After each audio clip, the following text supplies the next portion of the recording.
Hello. Sorry, I forgot I didn't actually have my camera pointed to me. Hello. How is everyone? Hi. Hi, Iron. Hi, hello. Hi, Say. Hi, Bruce Daddy. Hello. Congrats on the apple as well. Very nice. Pedro.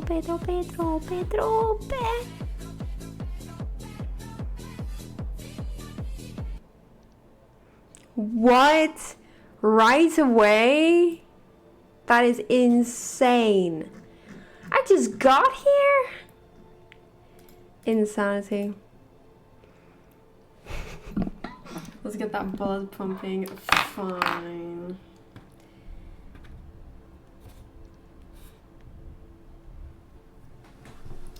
Hi Puma, hello. Blood flow is important for gaming. This is true. You are correct.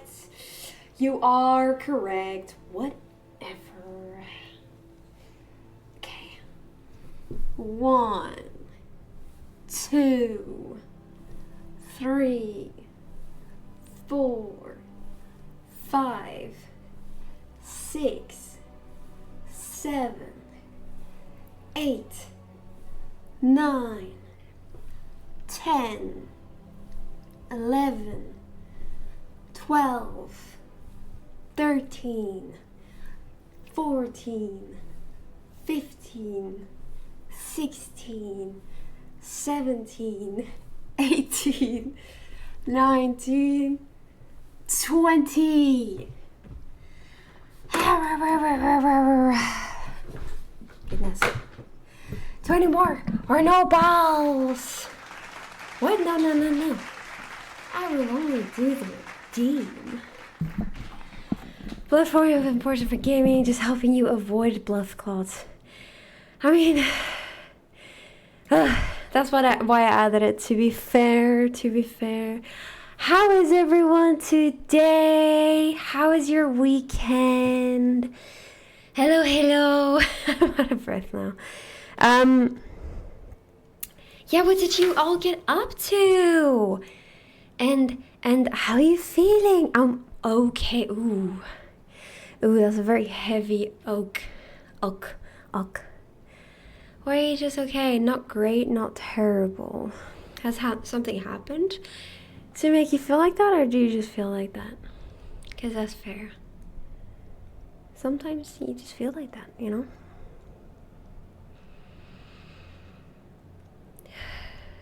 Sorry, I'm trying to stop being out of breath.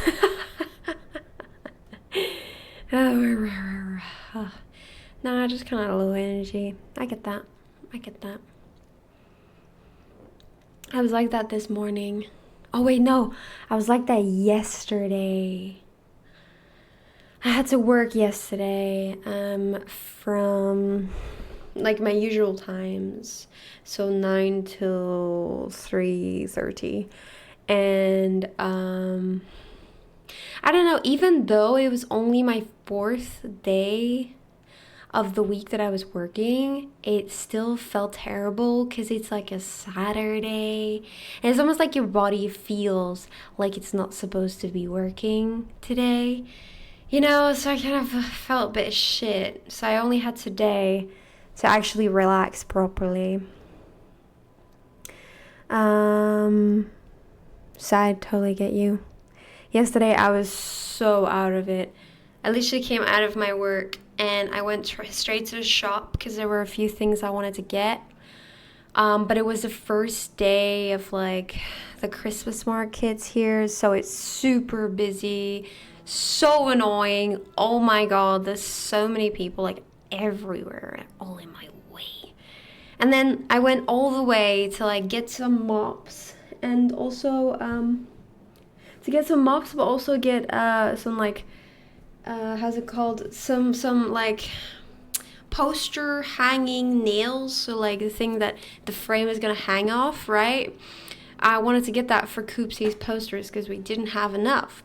So I went all the way to go get that, and then they ID'd me for the hooks, but I didn't have my ID card with me, so I'm like, what do you mean? They're just nails to hang up posters. Why do you need my ID? So I said, well, I have a picture of it. Is that okay? And they're like, no, sorry, we can't accept that. I'm like, are you serious? But yeah.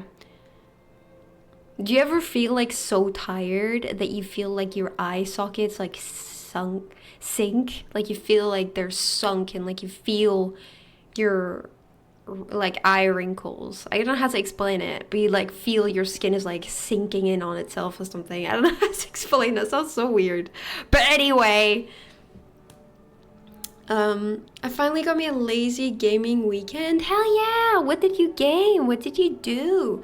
Very chill day. Met with the parents to discuss Christmas plans. Ooh, exciting, exciting. So what are the Christmas plans? But yeah, I've just been working yesterday, and then today we've been doing a bunch of things. We've been doing grocery shopping in the morning. I did get to sleep in though, so that felt nice. I slept till like 9 a.m. I think. It was nice. And then we went grocery shopping. I've also been doing a lot of Elder Scrolls lore research, both yesterday and today. Well, actually, it wasn't so much research as like putting the research that I have into the PowerPoint that I made and like organizing it a bit. So I've been doing that for like hours. And it's slowly coming a bit together, slowly. I got the Dawn era, I feel like, pretty much figured out.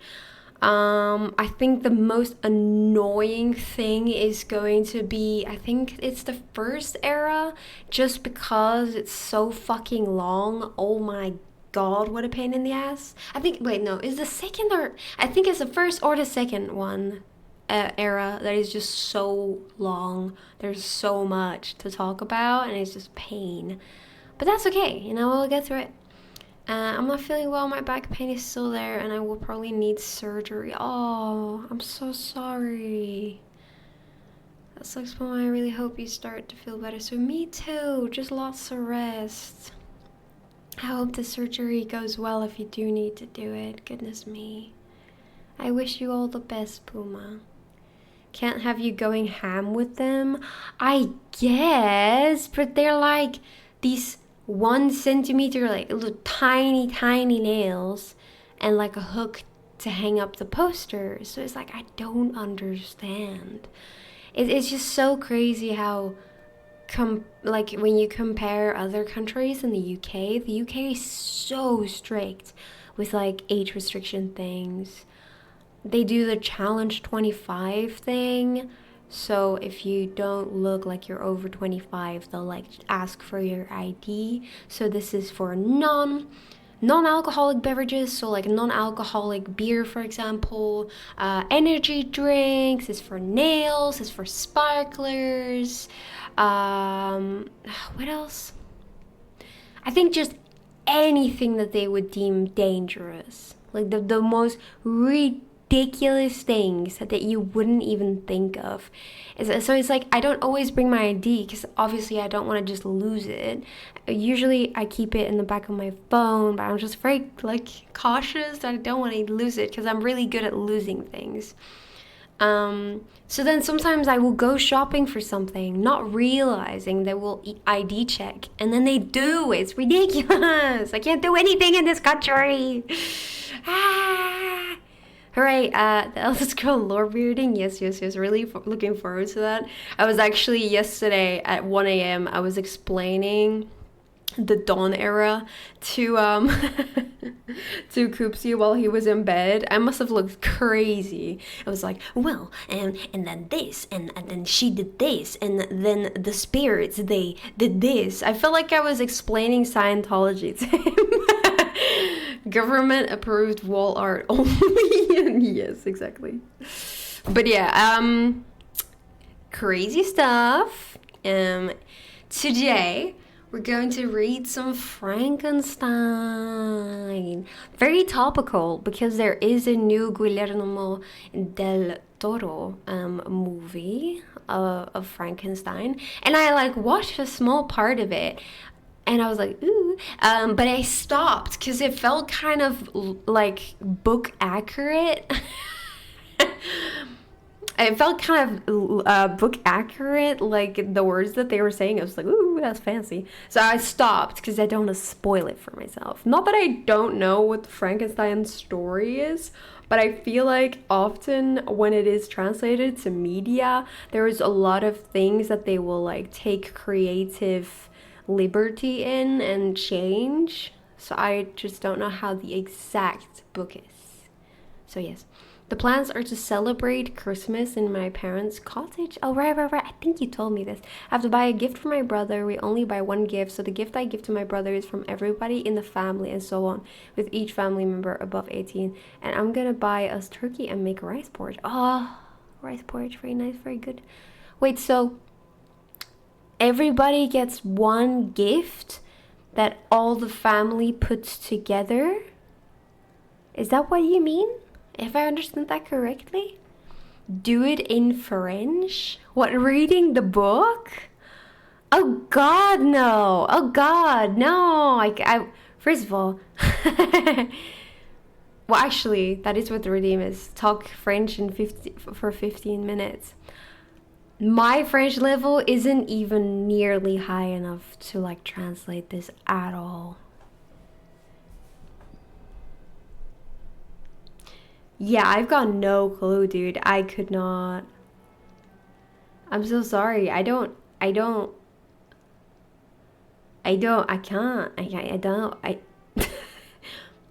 I can translate it. I can just look it up online. Maybe, sorry. I can look it up online maybe, but I can barely read a teenage book in French. I don't think them's the rules. Well, I'm gonna have to translate it then. I can't make it up, can I? If I don't know, I don't know. Okay, let me just hide it away for a second. It's gonna be real hard. What time is it? But you're not gonna know what is gonna happen. Maybe I should turn it off for reading time, because that doesn't make any sense. None of you are gonna know what's going on.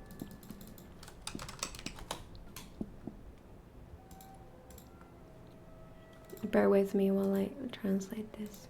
I hope it's gonna be correct.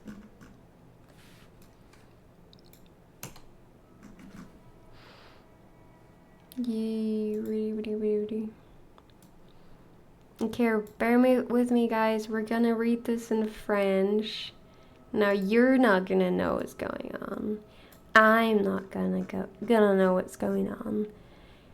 But we're all gonna get through this together, okay? And then I guess I'll just read it again in English. I don't know. I'm already... Yep, let us say all in chat celebrate Christmas together. So you buy a gift from all of us to Iron. Iron buys a gift for Soy. Soy buys a gift for me. Oh, like Secret Santa.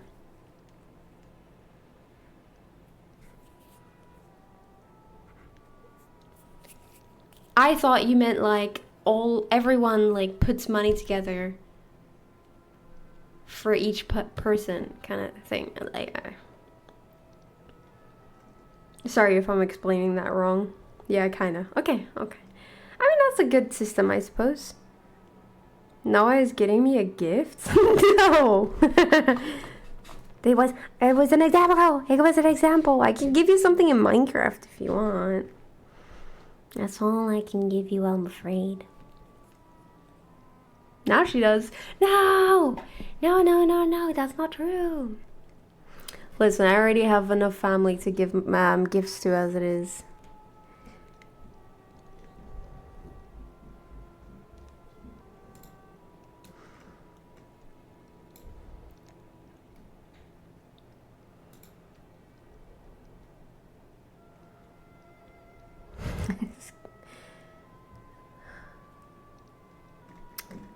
Um, I was trying to get our friend Shizu to host the Secret Santa on her server, but stuff got in the way. I remember that, and Noah was invited.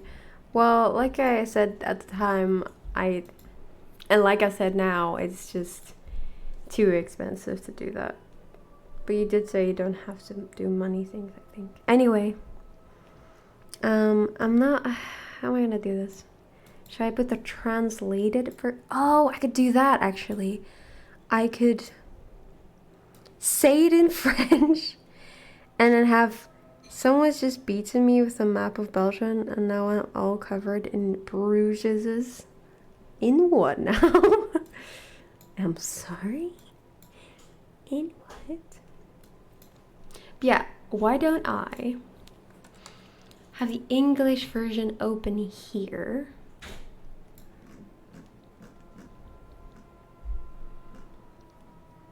And then I'll translate it on the side. This is gonna be such a head trauma. Okay, here we go. Bear with me, guys. You can read the English, if you can read that. I think you can. And I will... This is where the next part is. I'm gonna have to translate. Okay. Yes. Here we go.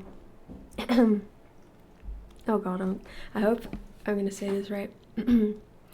Vous serez ravis d'apprendre qu'aucun désastre n'a accompagné le début de cette entreprise que vous redoutiez tant. I don't know what I can't read. That's not good. If you're hearing the banging, that's Koopsie. I don't know what he's doing. But don't be afraid. There's no burglary. Anyway. Je suis arrivée hier et ma première tâche est de rassurer ma chère sœur sur mon bien-être et sa confiance grandissante dans la réussite de mon entreprise. Ah, je suis déjà je suis déjà bien au nord de Londres et tandis que je marche dans la rue de Saint-Pétersbourg, je sens une brise froide du nord caresser mes jouets, me revigorer et me remplir de joie. Comprenez-vous ce sentiment, cette brise venue des régions vers lesquelles je me dirigeais, me donne un avant-goût de ces contrées glacées, inspiré par ce vent de prémissé. Mes rêveries deviennent plus ferventes et plus vives. J'ai beau essayer de me convaincre que le pôle est un lieu de gel et de désolation. Sorry, I'm like really trying to pronounce these things correctly. Says God. I can't understand French. I'm missing important exposition. I know. I'm trying. Listen, I'll read it again, okay? But I'll finish until here, until this part, and then we're gonna do it in English again. Ah!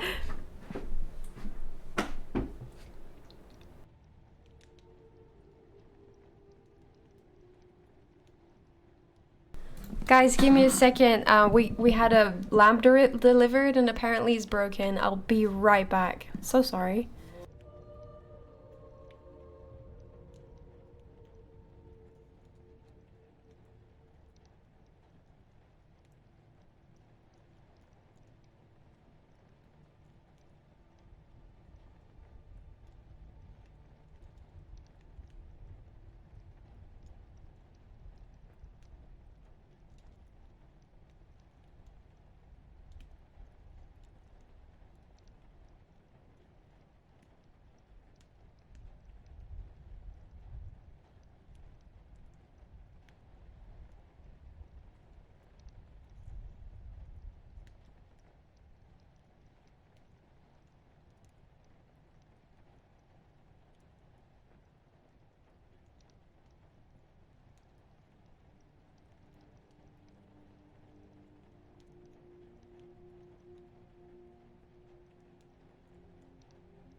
Hi guys, I'm back.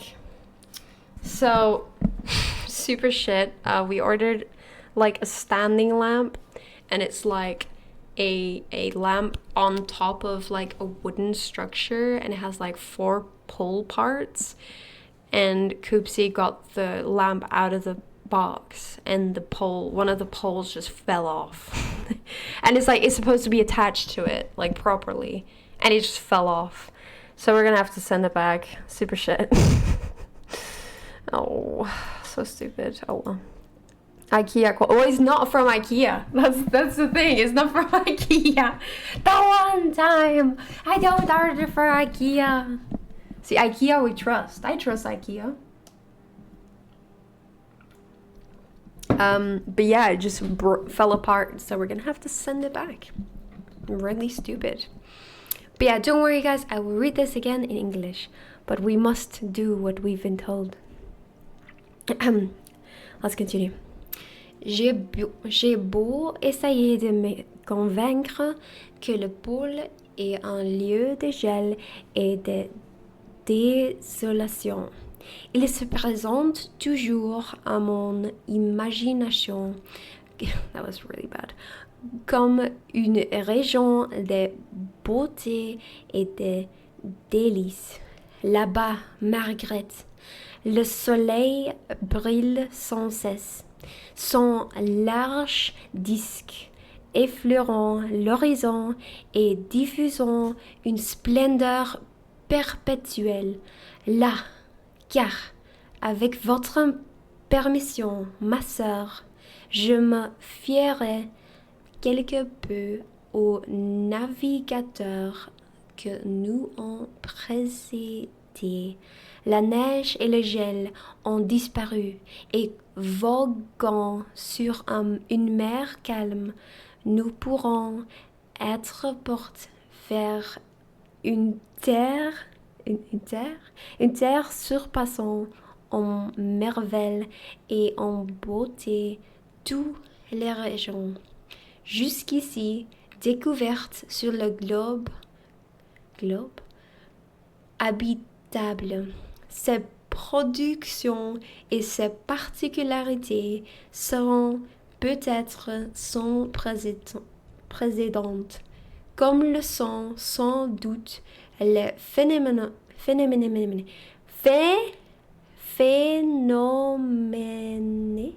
célestes dans ces solitudes inexplorées. You know, I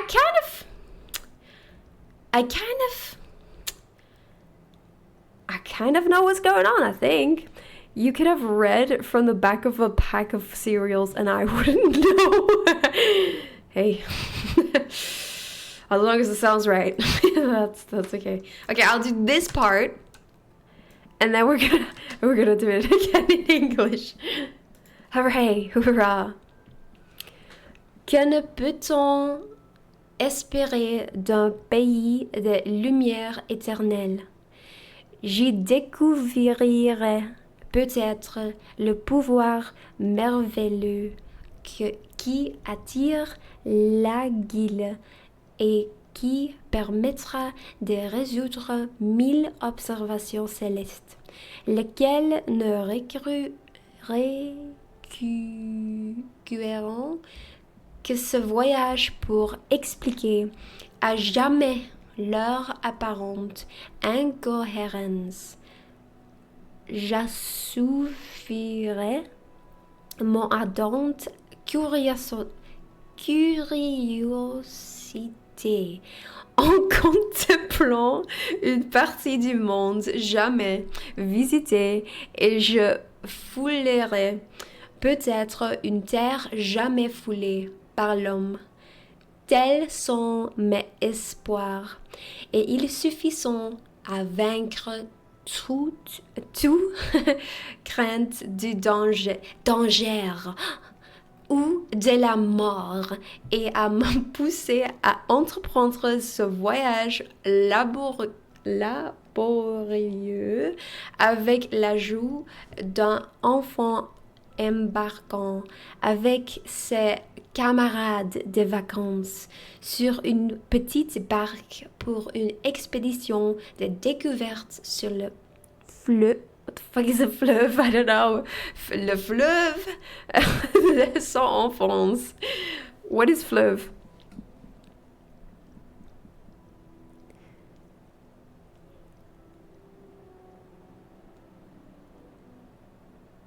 Like, I think it's this part.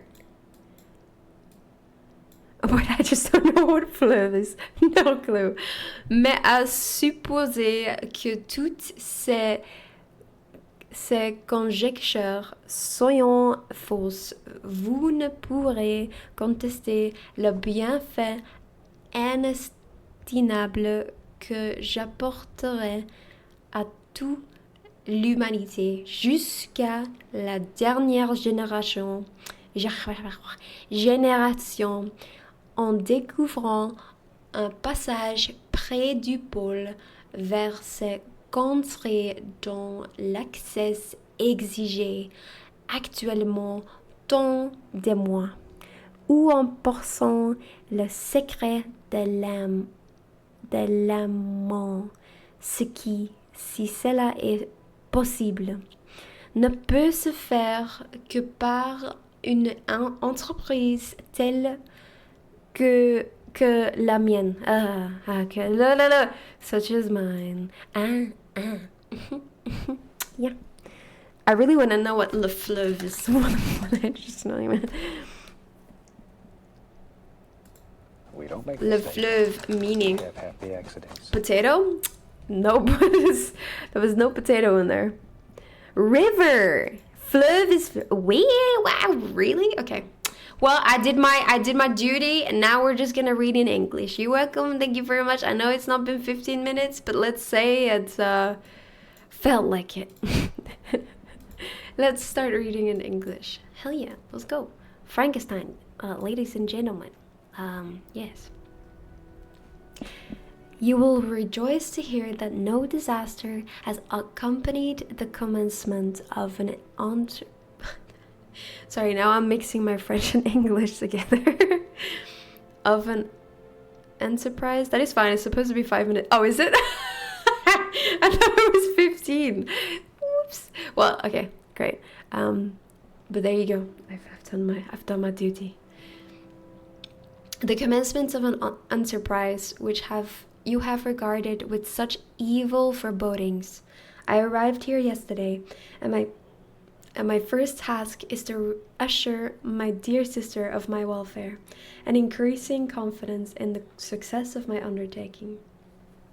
I am already far north of London, and as I walk in the streets of Petersburg, I feel a cold northern breeze play upon my cheeks, which braces my nerves and fills me with delight.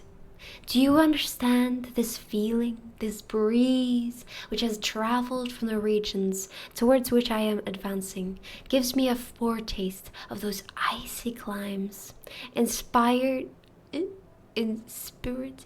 inspirited by this wind of promise, my daydreams become more fervent and vivid. I try in vain to be persuaded that the pole is the seat of frost and desolation. It ever presents itself to my imagination as a region of beauty and delight. There, Margaret, the sun is forever visible, its broad disk just skirting the horizon and diffusing a perpetual splendor. There, for with your leave, my sister, I will put some trust in preceding navigators. Their snow and frost are banished, and sailing over a calm sea, we may be wafted to a land surpassing in wonders and in beauty every region hitherto discovered on the habitable globe. Globe! It's the same in French. Hi Mag, how are you today? Hello. Guillermo del Toro popped off with I know! I almost watched the movie. I watched a little part of it, and then I was like, ooh, don't want to spoil it. So I'm going to read the book first, and then I'm going to watch the movie. Not that I don't know what's going on, but it seems very like book accurate for some reason. Very cool. I do like Guillermo del Toro. He knows what's up, you know? Have you watched it then?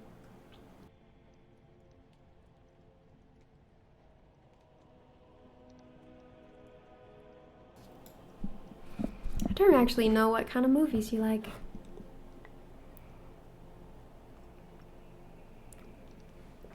Yeah, if his name is on it, it's a must watch. I quite agree. I saw a couple of nights ago. Was good. Hell yeah. Good to know. Good to know. Once I finish this, perhaps I will check it out then.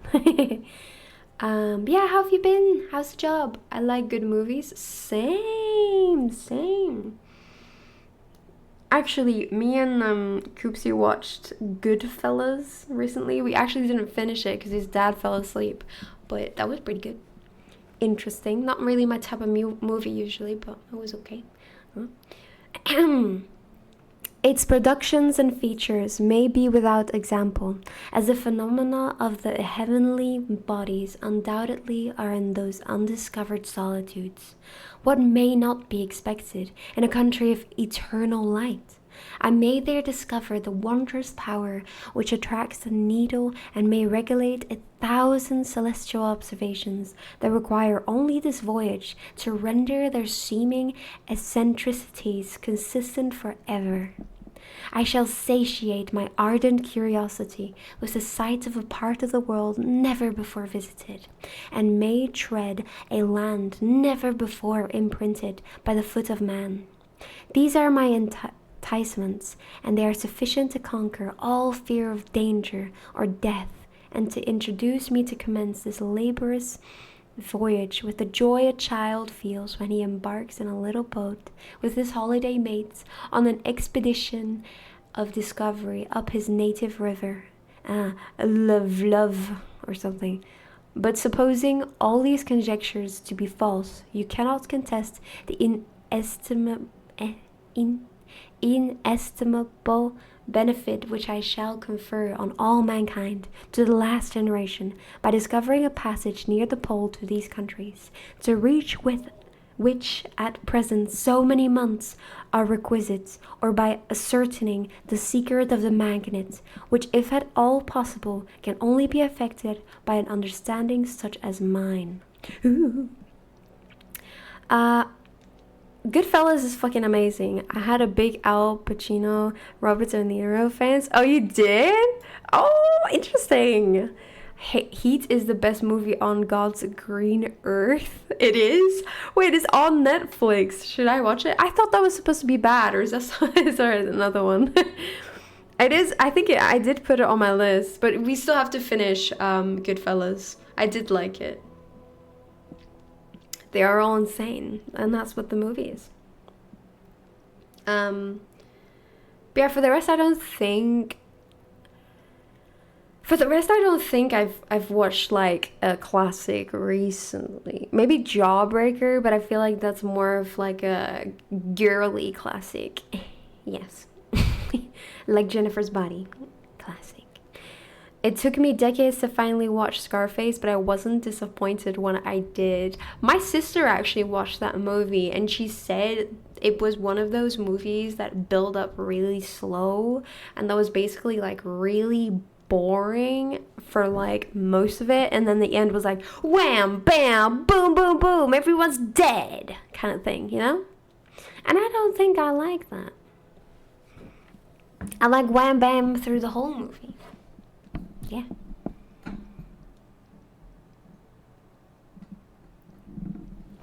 Although I did really like Pulp Fiction, and God knows what that was about.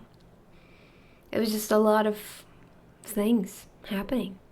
But I enjoyed the ride. I had a good time. Heat, Scarface, Donnie Brasco, The Irishman, The Godfather, The Cat in the Hat. I love the what is The Cat in the Hat doing there? I've actually not watched any of them except The Cat in the Hat.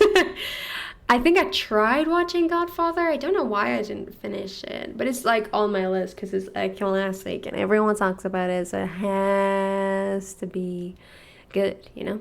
Donnie Brasco I've actually never heard of. The rest I have. Pulp Fiction is amazing. One of my favorite movies. Really? Oh, I wouldn't say it was my favorite, but it was definitely like one of a kind. Definitely. Yeah. Just a list of pure peak. Yeah, truly. I mean, yeah, I'm not really a... What is like a classic that I actually really, really enjoyed? I don't know. Oh, what was it called? Death Becomes Her. I fucking love that movie. Classic. It's with Meryl Streep, and if you don't like Meryl Streep, then you've got something wrong with you. You know?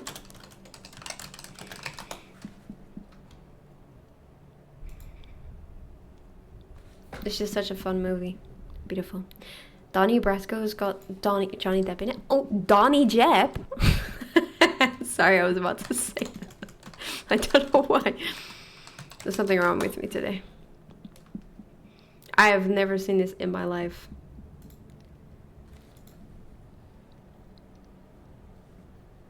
What is it about? Is it also gangsters? They look like gangsters.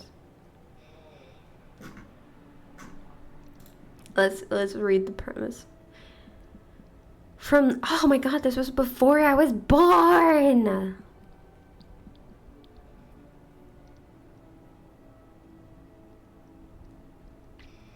Ooh, the film is based on a true story of Pistine, an undercover FBI agent who infiltrated the Bonanno crime family in New York City. Oh my god, I knew they were from New York City. I could feel the accent coming through. It's the hair. It's the hair. It's the gel. And during the 1970s, under the alias Donnie Brasco, a jewel thief from Vero Beach. Wait. Yeah. Johnny Depp goes. Oh, he's the undercover guy? Goodness. That's funny.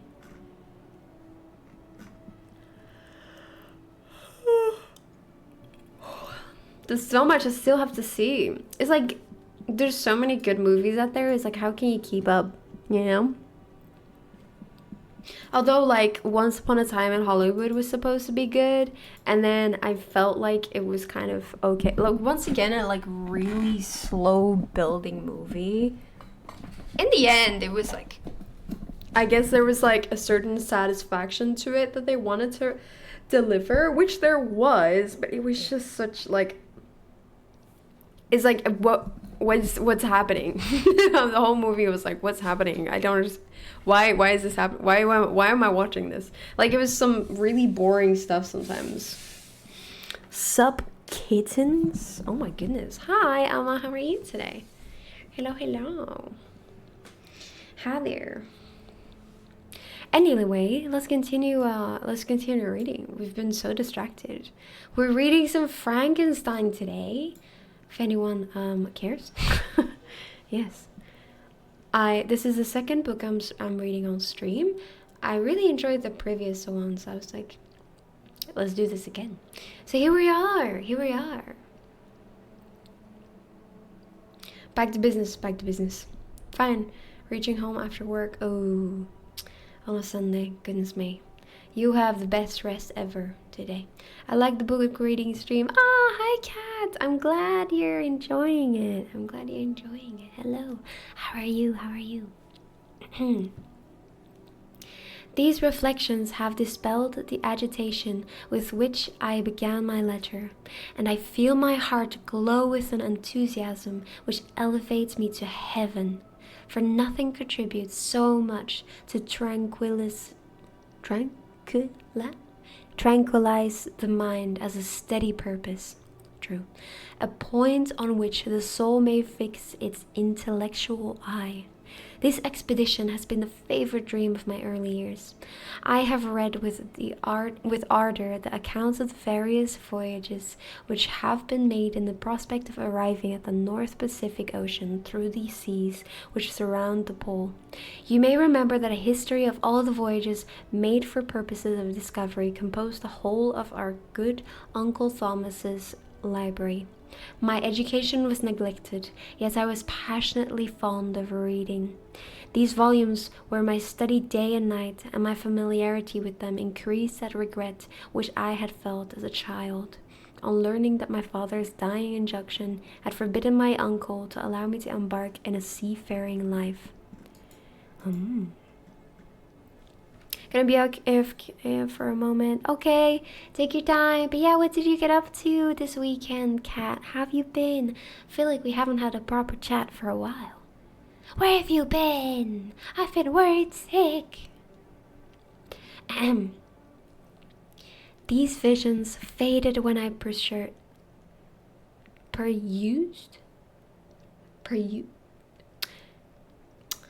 I swear to God, these old books, they're a debuff. I don't understand. Hi Ojo, hi, how are you? How's your ear? How you feeling? I know, yeah, you better know.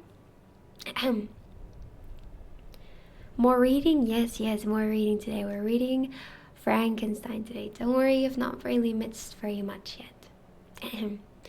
These visions faded when I perused, for the first time, those poets whose effusions entranced my soul and lifted it to heaven. I also became a poet, and for 1 year lived in a paradise of my own creation. I imagined that I also might obtain a niche in the temple, where the names of Homer and Shakespeare are consecrated. You are well acquainted with my failure and how heavily I bore the disappointment. But just at that time I inherited the fortune of my cousin, and my thoughts were turned into the channel of their earlier bent. I've been good. I'm waiting my new job, December 8th, and just finishing this current job. Oh goodness, switching jobs, eh? I hope it goes well. Are you nervous for your new job? You got this. Also, hi Soy, hello.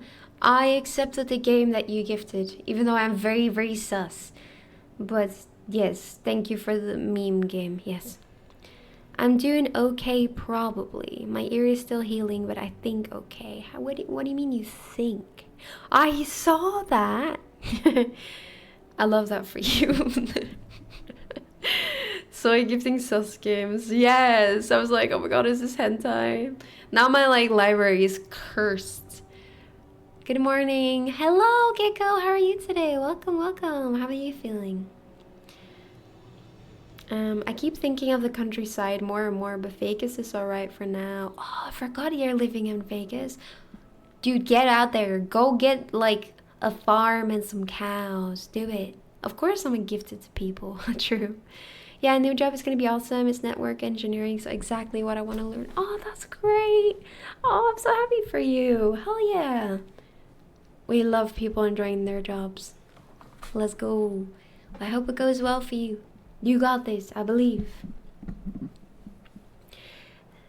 Just my mind being a beep on me. Oh, well, what has happened? Are you a sad cat today?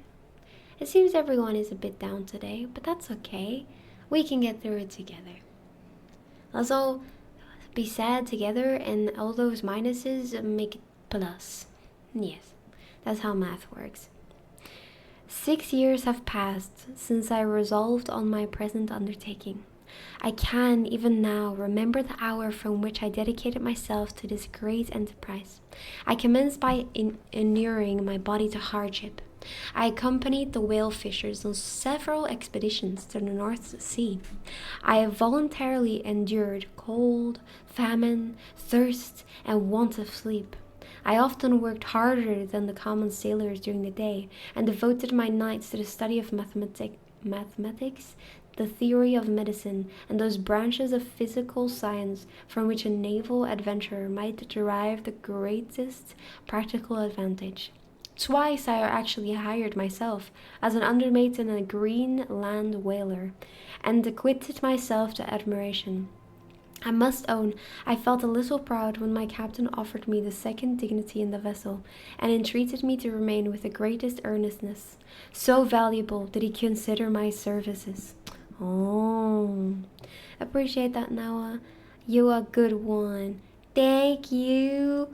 But no problem. I'm just hoping for the best for you, and I'm happy to hear from you. Today's a sad day, but it's okay. Yeah, sometimes we have sad days, but that makes the happy days even better. You know what I mean? Hope tomorrow's gonna be better. Yeah, I'm sure it will be. And now, dear Margaret, do I not deserve to accomplish some great purpose? My life might have been passed in ease and luxury, but I preferred glory to every enticement that wealth placed in my path. Oh, that some encouraging voice would answer in the affirmative. My courage and my resolution is firm, but my hopes fluctuate, and my spirits are often depressed. I am about to proceed on a long and difficult voyage, the emergencies of which will demand all my fortitude. I am required not only to raise the spirits of others, but sometimes to sustain my own, when theirs are failing. This is the most favorable period for traveling in Russia. They fly quickly over the snow in their sledges, the motion is pleasant, and in my opinion, far more agreeable than that of an English stagecoach. The cold is not excessive if you are wrapped in furs, a dress which I have already adopted, for there is a great difference between walking the deck and remaining seated motionless for hours, when no exercise prevents the blood from actually freezing in your veins. I have no ambition to lose my life on the post road between St. Petersburg and Archangel. Goodness.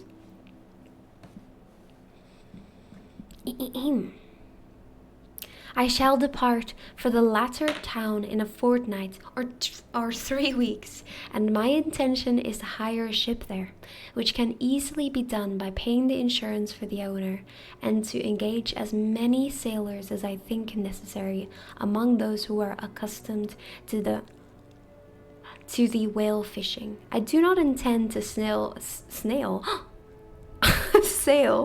until the month of June. And when shall I return? Ah, dear sister, how can I answer this question? If I succeed, many, many months, perhaps years, will pass before you and I may meet. If I fail, you will see me again, soon or never. Farewell, my dear. Excellent, Margaret. Heaven shower down blessings on you, and save me, that I may again and again testify my gratitude for all your love and kindness. That is so sweet. Your affectionate brother, R. Walton. Goodness. My God, your voice is so calming. I was gonna fall asleep in the subway. Don't fall asleep. You gotta get home. Wake up. Wake up. Wake up. Ah! But I'm glad you're enjoying yourself. To be honest, my last days were very yes, but that's okay. Maybe your reading makes it better. Well, I think it's mainly your ear, right? I mean, that's understandable. It sounds really painful. So I hope you do feel better soon. Wake up! Like, completely. Get out of your chair right now. My days have been sad as of late, but it's getting better. Just stick with it all. Yeah, exactly. There are better days ahead, I am sure. I have had some sad days as well. I think it also doesn't help that it's winter, so it's like dark all the time now, and it's raining all the time, and it's like, ugh. It just makes life like so much more depressing if you don't get to like walk in the sunshine, you know what I mean? Even though I don't like the sunshine when it's too sunny, but I'd rather have it for my mood, you see. Right, I've been saying that since so long, and her voice is so calming and cozy. I'm glad. I haven't really felt that way since seeing an Okaju holo live stream for the first time. Aww. Thank you. I appreciate it. Oh my god, no, hi. LeBron is my sunshine. What has he done? What's LeBron done? That's the sport guy, right? LeBron James? James? Is that his name? I don't know.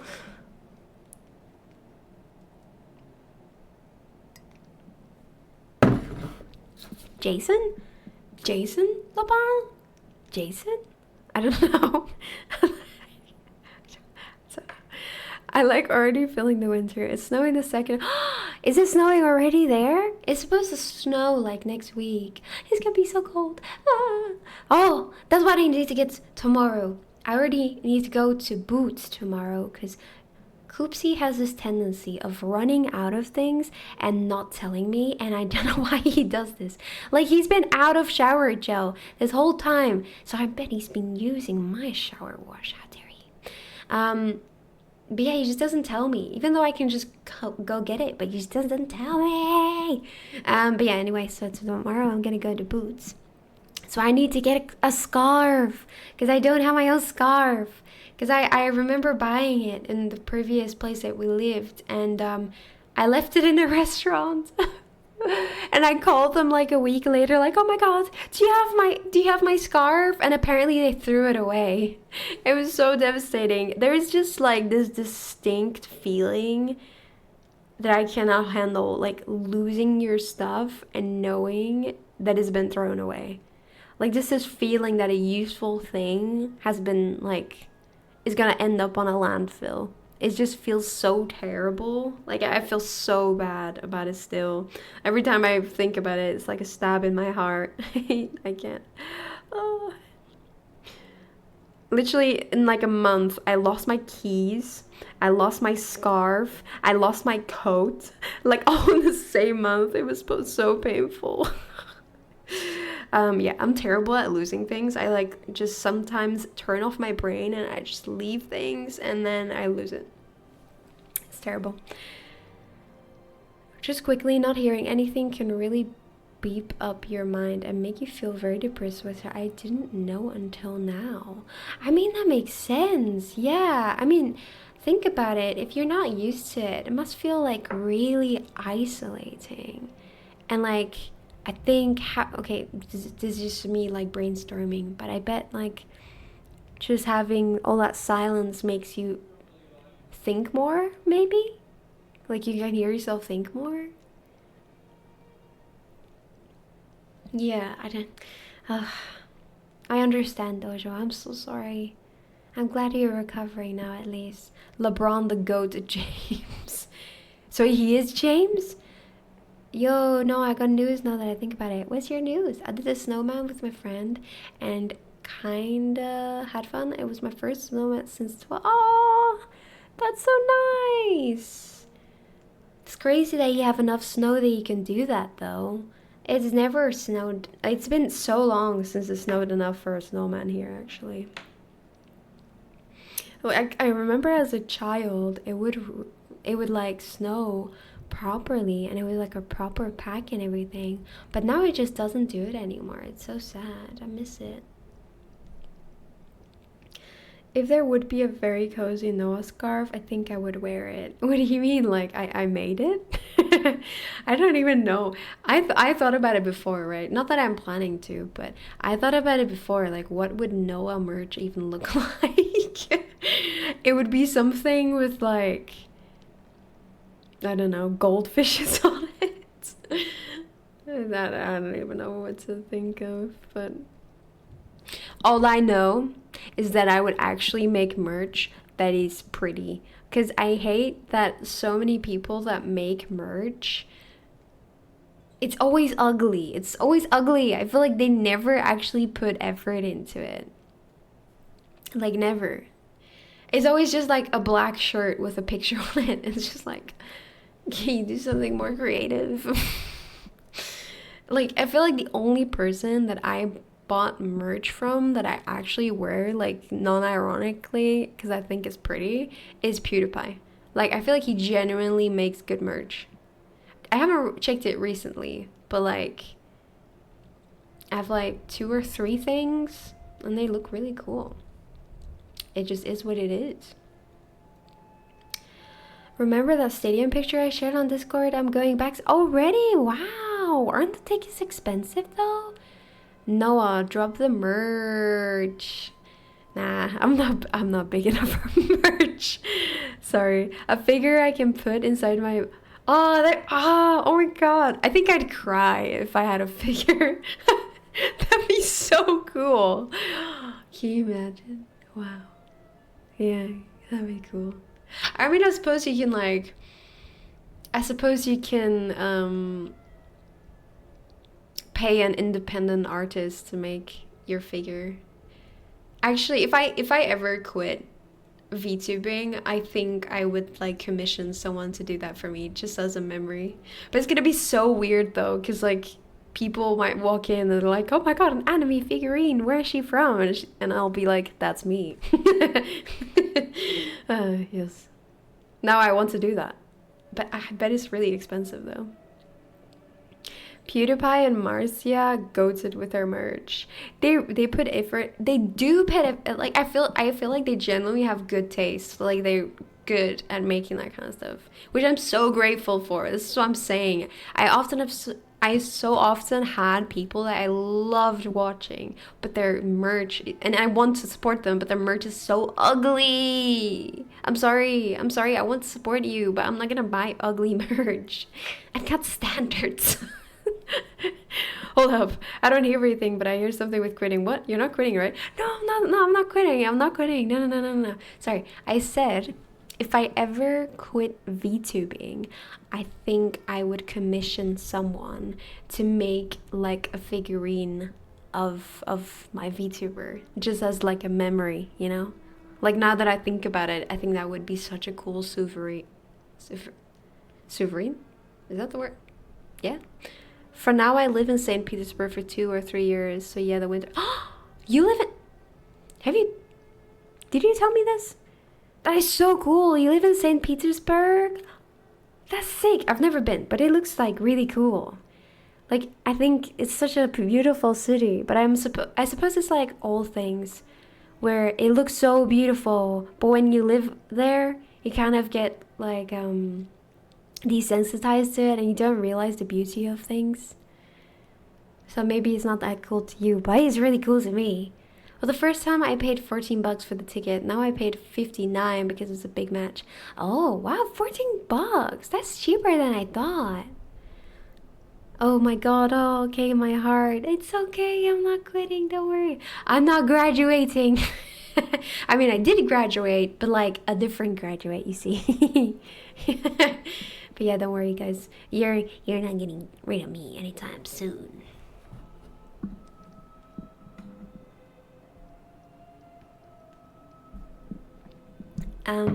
But let's continue reading. The second letter. No, I haven't, but yeah, I agree. It's very beautiful. Yeah, it is very beautiful. One day I will visit. One day. To Mrs. Seville, England. How slowly the time passes here, encompassed as I am by frost and snow. Yet a second step is taken towards my enterprise. I have hired a vessel and am occupied in collecting my sailors. Those whom I have already engaged appear to be men on whom I can depend, and are certainly possessed of dauntless courage.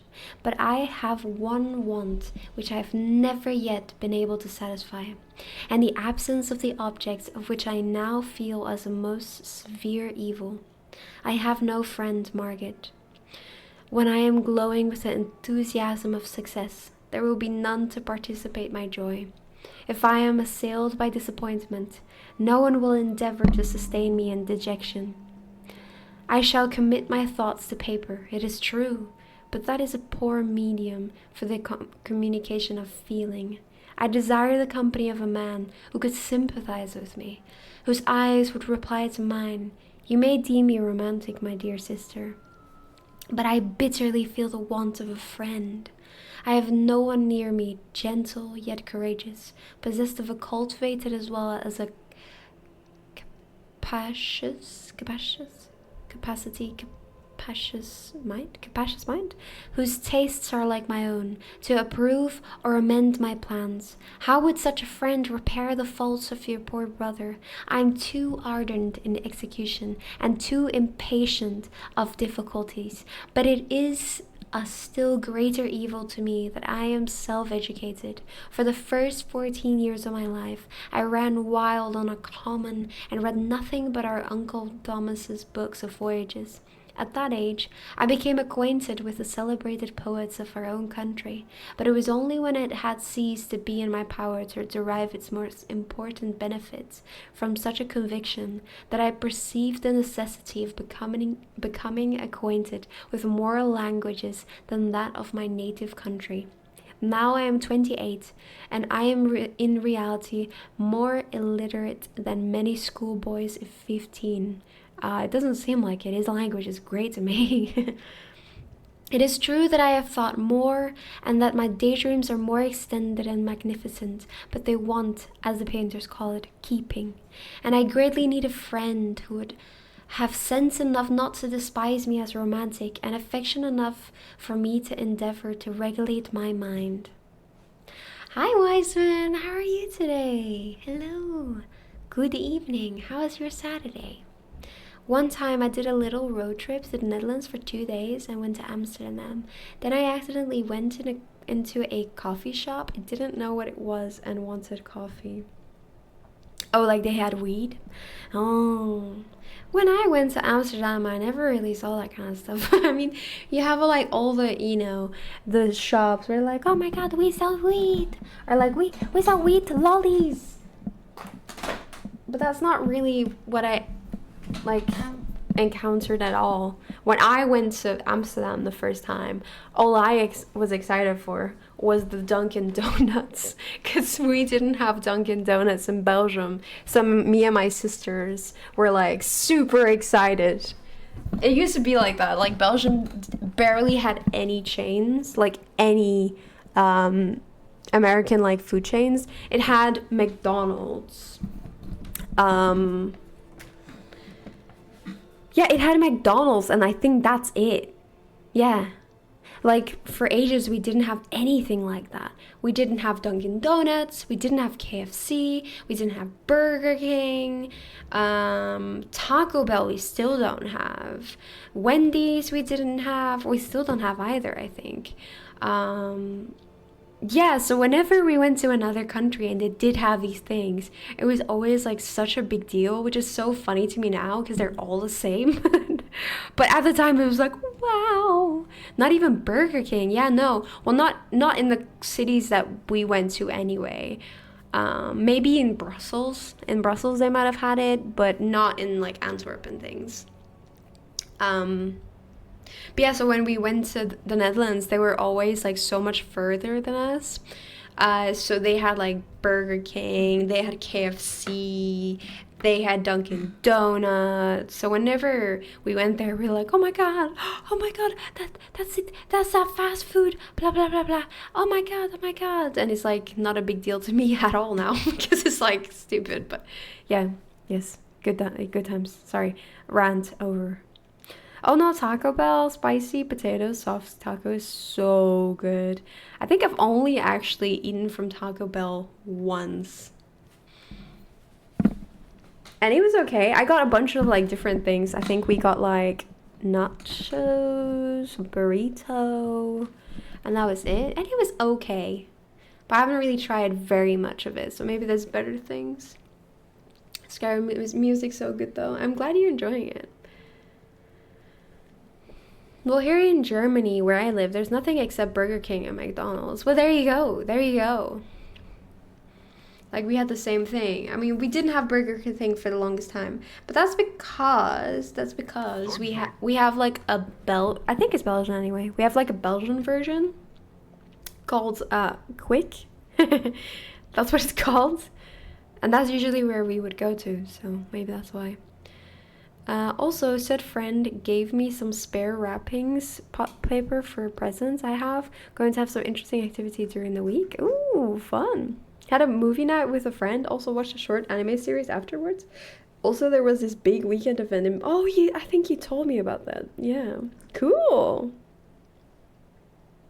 What movie did you watch? I have like alternatives on Burger King. Alternatives, yeah. That makes sense. But now I eat healthy anyway.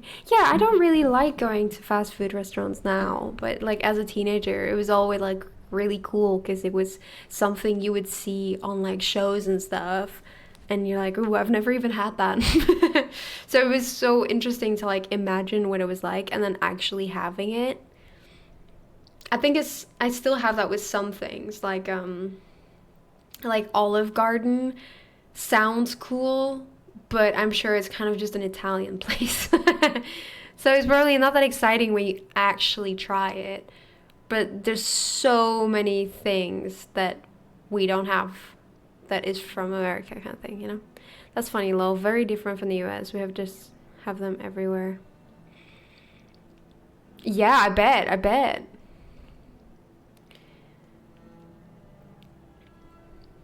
Yeah, by the way, the same shit was with first KFC in my hometown, I bet. I like the Belgian teen perspective on that. Yeah, there you go, you know the perspective. I mean, it's just when you're young and like in my time, back in my day, there was just so many things we didn't have. Like I still remember having like Reese's chocolate for the first time, and that was so exciting for me and my sister. We were like, oh my god, it's Reese's cups, so this is crazy. When we first saw it in the shop, it was like, oh my god, all the way from America. um what else? Like it was actually so special to us that they would sell it in like Comic Cons. Like they always had like a section of American candy, and that's where I would get my American candy from Comic Cons because it was kind of like Japanese snacks but American. Because we don't have that. We're Belgians getting excited by American chocolate. I don't know. I thought it was really cool at the time. There's just something about seeing something online and then actually getting to eat it, you know? Because you always like wonder, I wonder what that tastes like. And then you have it and you're like, oh, yeah, it's kind of okay. I remember the birthday parties we had at McDonald's when I was a kid. They were epic. We had them at Quick, which is basically the same thing, but Belgian. Next time we're planning to watch My Hero Academia. Ooh, she hadn't seen Detective Pikachu. I haven't seen that either, actually, but I know it. I also don't like going to fast food restaurants much. I rather make food on my own. Yeah, I mean, I like eating out, but I just don't like eating in fast food restaurants. I don't think it's like a lot of people think it's just because I'm being like uber healthy and I don't want to be unhealthy, which is part of it. But I think it's also just when you have fast food, your body just feels so gross, you know, like you feel oily and gross. That's just what happens to me when I eat it. I just don't feel nice, and I don't think that's worth it, you know. But also I love food so much. I get really excited when having food. It is really exciting, isn't it? Imagine living in Belgium and wanting American chocolate. I mean, I learned really quickly that I didn't like it. I'm gonna be honest, I don't like I don't like American chocolate. I enjoy Reese's somewhat. But Hershey's or something, don't like that. Really not nice. Oh my god, there was also something called Tony Chocolonely, which I, for the longest time, thought was American because it was always sold in the American section, and then I found out it's from the Netherlands. Because I was like, ugh, I hate American chocolate. Like, Tony Chocolonely, disgusting. It's not even American. So funny. Ah, yes, very funny. Very good. But there's so many like deceiving names as well. Like Haagen-Dazs is apparently fucking American as well. Like what? Like you're pretending. I remember people private importing Poke. Now I can buy it at the local. I know, but it's still like expensive from what I've seen. But yeah, I fucking love Pocky. Or like Japanese Kit Kats, like all their flavors. Love it. Love it. But yes, me go lurkies and only watch you so I can chill and maybe sleep. Yeah, you take all the rest you need. Take care and be safe. Thank you for streaming. I really love listening and watching your streams. Oh, thank you. I'm glad you're enjoying it. It's also expensive as fuck now here in Belgium. Fast food became expensive food. That's the thing, right? Like, you see it online, a lot of people saying that they don't want to eat healthy because it's expensive. But like, so is fast food. Eating out is definitely more expensive than it is to make your own thing. Like, veggies and fruits are probably the cheapest thing in the shop, obviously depending on what you buy. Like, if you're gonna buy blueberries, yeah, you're gonna spend a lot of money. But like, if you're just, you know, buying the basic stuff that gets grown in the country, you're really not spending that much money. Veggies and fruits are expensive. No, they're not. They are not. They're not. Why does everyone say this? Usually veggies will be less than £1. Like, what? They add more sugar in their products for you to become more hungry, and they are such, yeah, they're so greasy.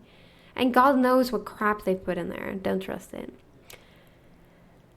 They're not expensive. Like, this is not just not true.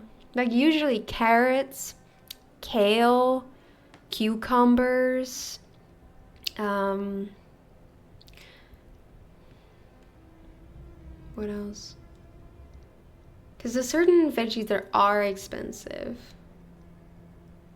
But like stuff like that will be less than £1. That is not expensive. That is not expensive. Yeah, okay, carrots and cabbage is cheap. Well, there you go. There you go. If you're buying specific ones that are expensive, yeah, it's gonna be expensive. But like, there's so many veggies. If you want to eat healthy, you can. It's not hard.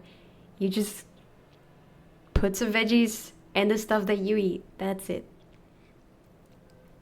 In the US, our problem is healthy food is not expensive, but healthy food without garbage in it is. Our laws suck for that. I know. But which is so confusing to me though, because like, surely if you just buy veggies, there wouldn't be any crap in it. Or is it like the pesticides and stuff that is put on it? But I still eat as healthy as you can. Yeah. I mean, but honestly, I really sympathize with Americans. It must be like so... I'm not talking exotic veggies. It's like tomato, cucumber, kale. I don't think they're expensive. But Soy told me actually that cucumbers are more expensive in Sweden than they are in the UK. Because cucumbers will be less than £1 here. Like, I buy 3 cucumbers a week. Kale, not expensive at all either.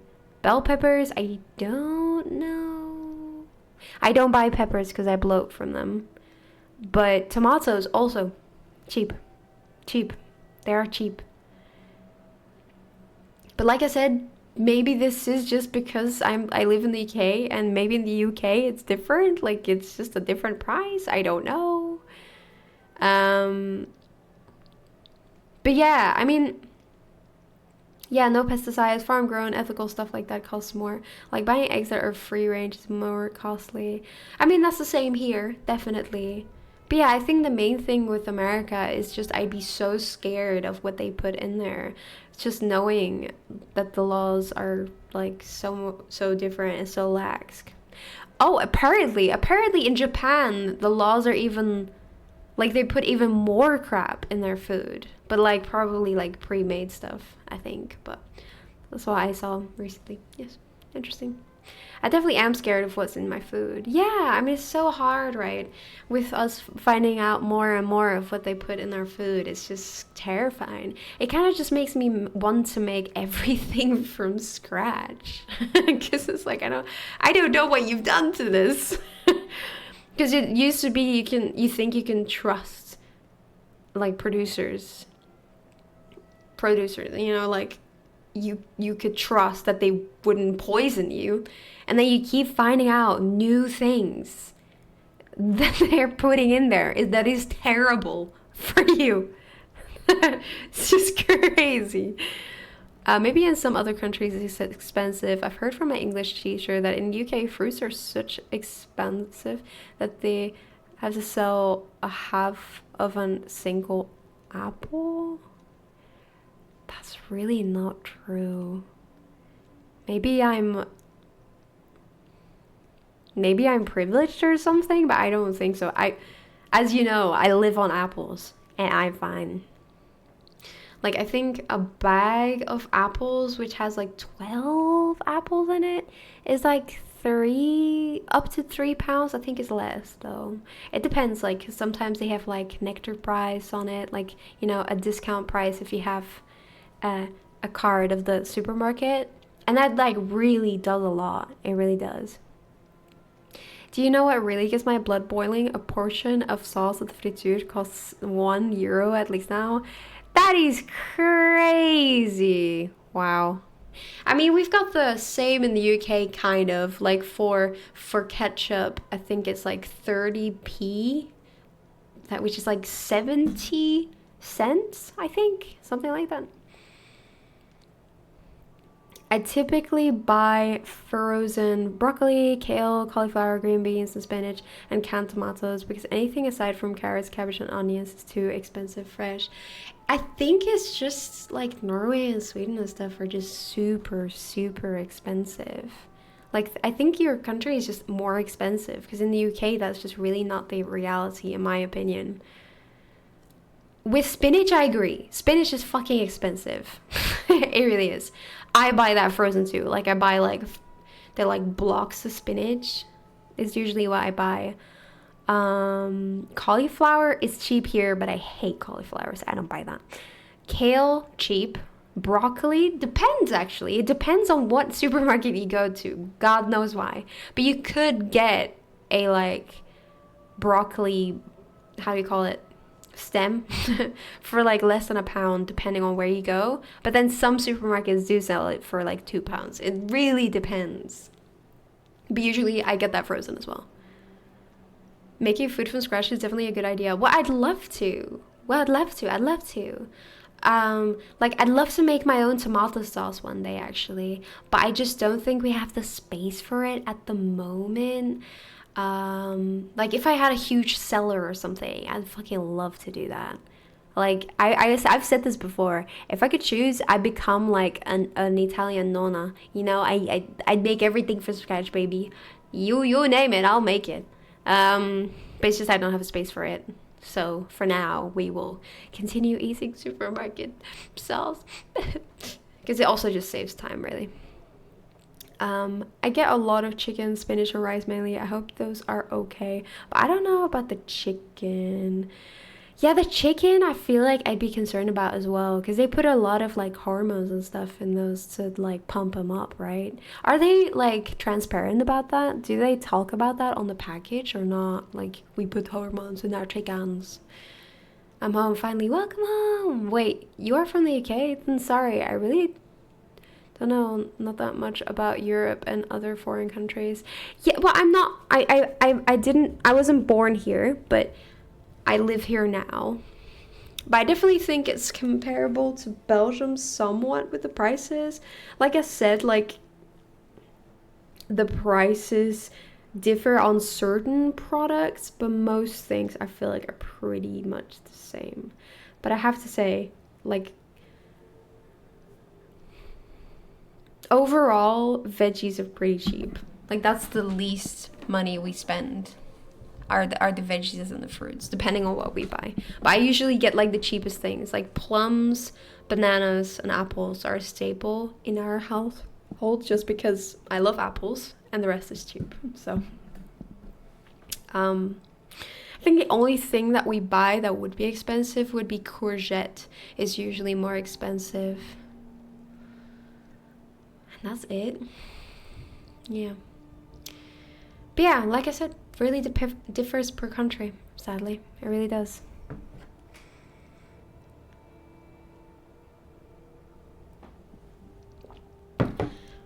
So if it is courgette, are usually pretty cheap here. That's so funny.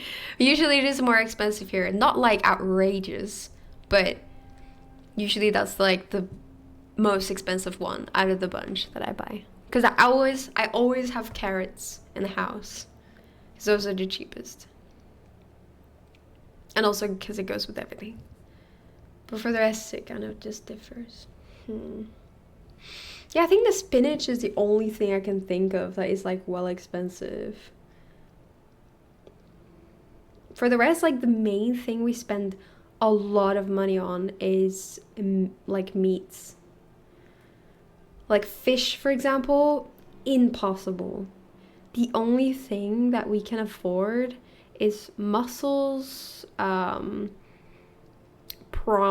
and basa. That's the only thing. Like salmon is actually for rich people now. It is so sad. It makes me cry. I love salmon so much and I miss it so much. I'm so sad. Like, isn't it crazy that salmon has now become like a special celebration thing because it's not payable? It's not payable. Oh yeah, the fish is so expensive. I know, and it sucks because I want to have like a weekly fish, but the only thing we can afford is basa. That's it. The rest is just not worth it. It's just not worth it. Yeah, it's really sad. It's really sad. I hope it bounces back one day so I can have my salmon every week again. Sadness. I guess hormones are banned in chicken production in the US, but I believe that there was some kerfuffle about ethical practices. They're not ethical, but it's so hard to find info on such things. Well, I saw a documentary once where there is like a law on how much space a chicken is supposed to have for it to count as a free range chicken, and it is still like really small per chicken, to the point where they still kind of get caged somewhat. So even though it says like free range, like they have like space and everything, they will still be caged. So it's bullshit. It's bullshit. They'll just like call us that and they'll deceive people. And it's just so stupid. It's just so stupid. I don't understand. But I mean I do understand. We just really eat way too much meat. Everyone does. I think everyone should, have at least one veggie day, you know, which is, when you think about, like, how many cows and chickens and sheep are out there just to, like, satiate everyone's, like, demand, you know? We optimize our production. Yeah, it's terrible. It's terrible. Well, anyway. Rant over. Hi Wolf, how are you today? How was your Saturday? What did you get up to? But anyway, guys, things are expensive now. It's tough, but remember to take care of yourself, you know. Get the cheapest veggie, get the cheapest fruit. Just, even if it's frozen, just get that stuff in there, you know. There is always a way. Even if it's not fresh, just like anything you can, you know. Health is wealth. Get that good stuff. Get that good stuff, yeah. Also, make things from scratch when you can. Like making kimchi from scratch, honestly worth it. You pay so much for a little fucking pot. It's insane. Whereas I can make like 2 big containers of kimchi under 10 pounds. So make things from scratch, guys. It's worth it.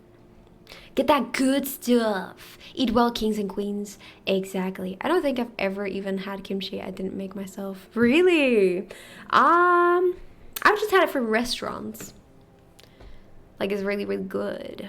And that's how I got introduced to it. And I was like, ooh.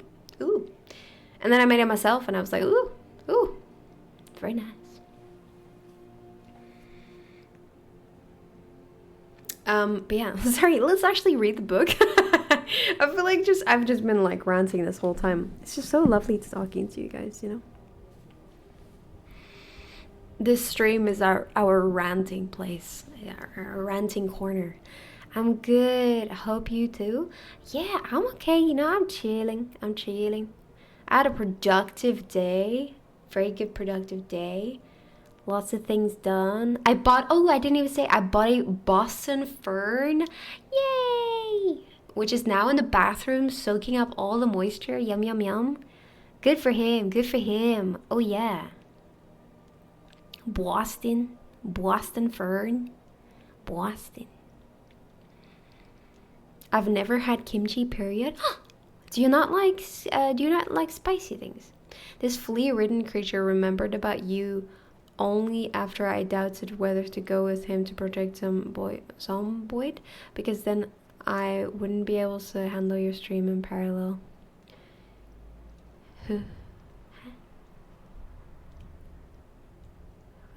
Wait, flea-ridden creature, who's that?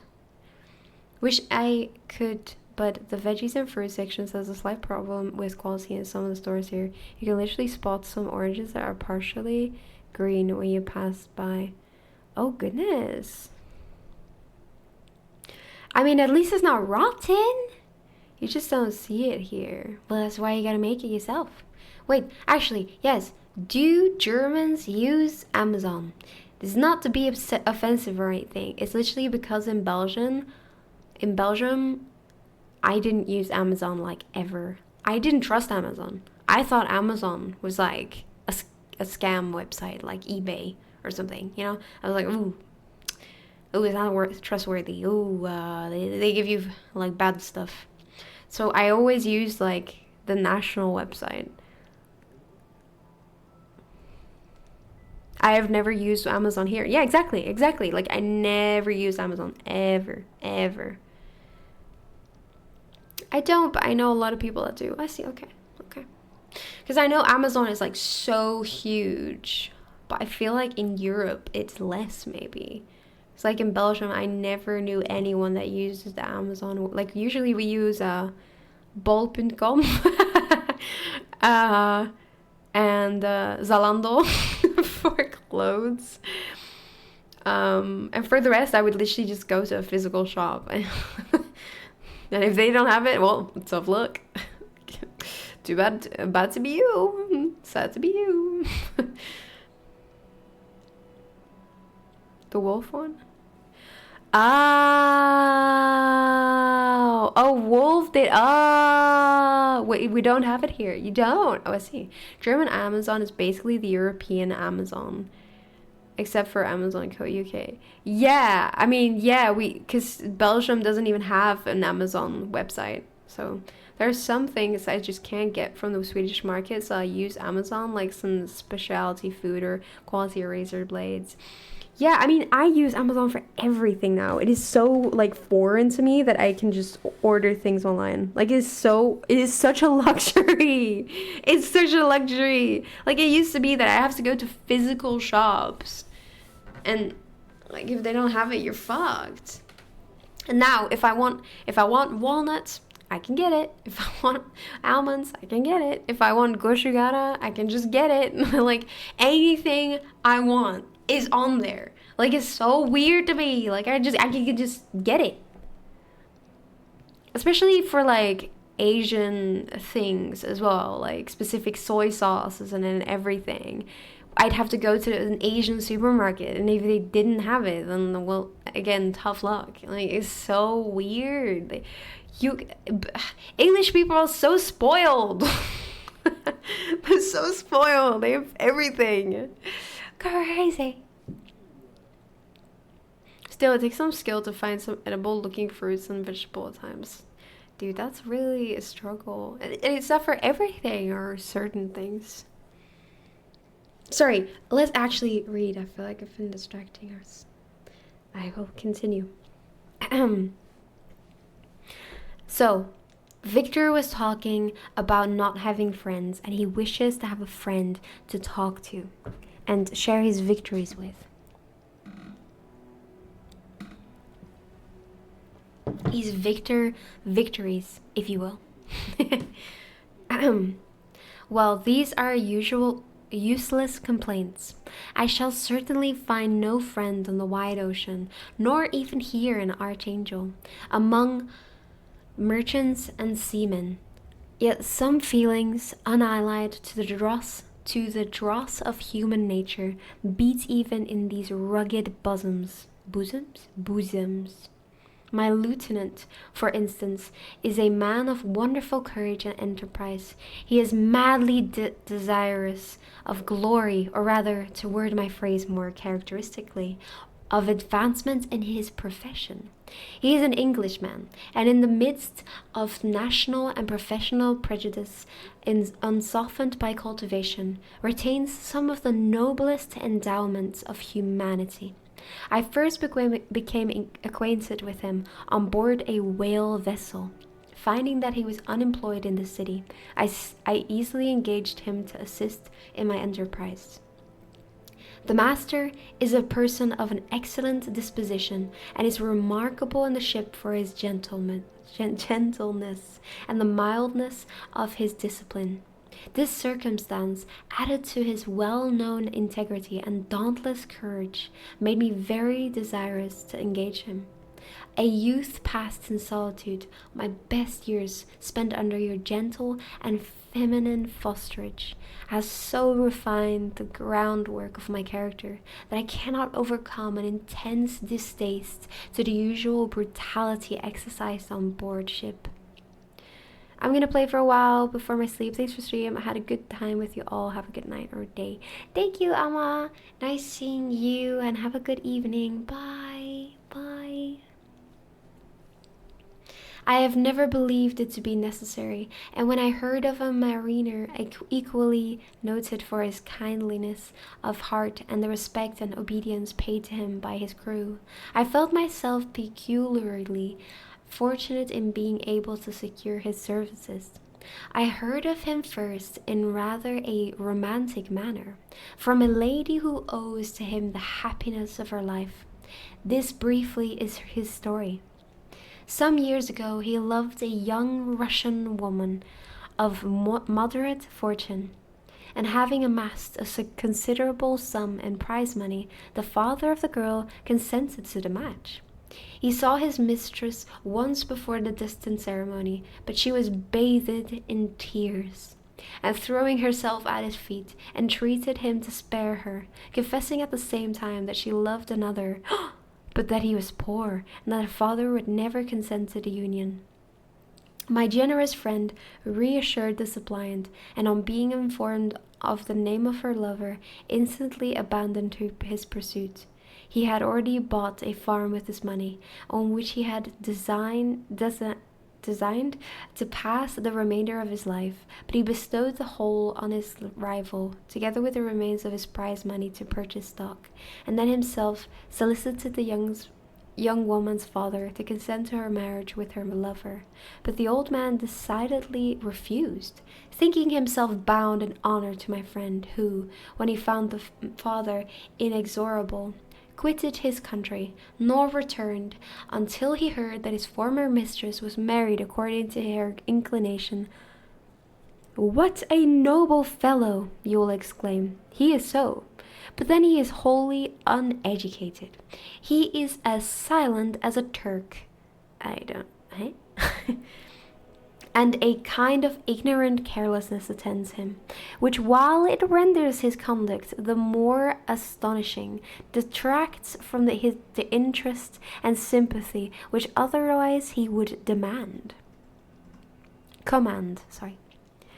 Yet do not suppose, because I complain a little, or because I conceive a consolation for my toils, which I may never know, I can't read, sorry, that I am wavering in my resolutions. Those are as fixed as fate, and my voyage is only now delayed until the weather shall permit my embarkation.